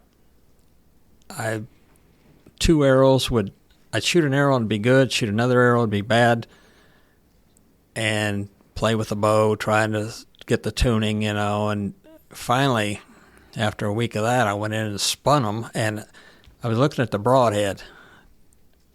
Well, then I looked at the back end, and the back of the shaft was wobbling up and down. So that taught me there, check that out first. So I'll do that, and if they're spinning great, I'll go ahead and fletch them. And I'll fletch up a dozen or 2 dozen, whatever it is, and then I'll put the broadheads on the insert and then glue them in and tune them straight with the fletching. You want them straight with your fletching? I do. Okay. And I was talking to a bunch of bow hunters. Randy Ulmer, you know Randy Ulmer, that big mule deer guy out west, fantastic hunter, mule deer guy, and he stood there and he said, "That don't make any difference." And I said, "For me it does." He said, "Nope, that doesn't make any difference at all." And I said, "Well, I'll not change because I know what my arrow's doing at 100 yards. And the next year at the ATA show, he came up to me and he said, I tried that on my fletching. I lined them all up. By golly, you're right. He said, it doesn't make a lot of difference, but on the longer shots, it makes a lot of difference downrange. You don't have that thing. It just works better." When you're shooting, this has been my experience with 3 blades. Screw them in. What you might shoot. Let's say you take this one, bam, I'm good with it. You grab the next one, you look at it, it looks like it's aligned pretty much the same way, close. Pull back, boom, and it's off. It's a foot off. That always frustrated me with the traditional broadheads. You might have 3, if you got X amount, 5 of the 6 might shoot great, but it always seemed like there was 1. But I mean, that's easy to remedy, but of course what I would do, instead of fixing that arrow, I just put a little X on it. And so I know it might, if I take it in my quiver, I know which one it is. I know which one my good ones are. Right. And then like anybody, and then you always got that one that it's you don't know what it's going to do. Let me ask you this on kind of a separate thing. Do you ever get into bow? Have you done much bow fishing at all? Is that something that's ever interested you? Yeah, I've done some. I think that's a ball, and I haven't done it in a long time. I've done around here, not really a lot out in the oceans and that stuff, right. but yeah. Shooting carp and gar. Yeah, it's fun. I got a bow that's set up for that. And matter of fact, my grandson borrowed my arrow, or borrowed the bow, and it had I don't know how much string it had on there, but he decided to shoot a long distance at a carp across the river and lost my best arrow I ever had, Oh, I'll get it when the spring comes, and it's been 5 or 6 years, and I guess spring hasn't come yet. Well, you'll have that. I've seen those up north where they have those Asian carp, and that looks like fun. Those silly things. I mean, you got to watch them. There's a lot of guys been killed by those carp. They get knocked out. I've seen guys get the bows knocked out of their hands, and that's, you get a 2 or 3 pound fish and you're running 15, 20 miles an hour. Smacks you in the head. And I know there's been several. My cousin lives down on it's Kaskaskia down in New Athens, Illinois, where it flows into the Mississippi. And I think there's been a couple of them down there killed where they found their boat. There might just be a John boat out there, just motor's still going, and there's no fishermen, and then they'll find him. He might have been going up the river to fish or do whatever, and they'll find him, and that's what they always figure happens. Some silly carp comes flying out, and boy, they get agitated too. They do not like the sound of those motors. Yeah, that's crazy. They had that redneck fishing tournament. I think it's on the Illinois River. That's funny, Yeah. I've seen them up there. They'll have them dressed with swords, and those silly fishermen are trying to hit them with swords, and they got dip nets, and they're trying to scoop them up out of the air, and it's like anything. It gets out of hand quick. Yeah, and there's probably some alcohol involved. I think there's a lot of alcohol involved in that, and you know, how they keep, it's amazing there ain't more people that are getting killed. But, but anyway, Denny, again, thank you, man. I really do. I appreciate you coming in. Hopefully we can get you, maybe you get back from Africa and you have some good tales to tell, and we'll get you back down here, and, you know, or when you shoot the world record whitetail this year or whatever, you know, we'll have you back down here. Whatever the next adventure entails. I'm not holding my breath on that one. I'm kind of getting to the point, like, I remember a guy said, now that you got that great big deer, what are you going to do? And I said, I'm going to hunt deer just like I always have. I just like to hunt. Yeah. And we were talking earlier about that 120-inch, 130-inch, whatever. I get as big a thrill out of shooting 135, 40-inch deer as I do a 200-inch. I mean, sure. Every deer's a trophy. Even if you go out after a doe and you're looking for a special doe, I one time I had this doe that was big and she had triplets, and she would come by and she'd see up in the stand and she'd find you.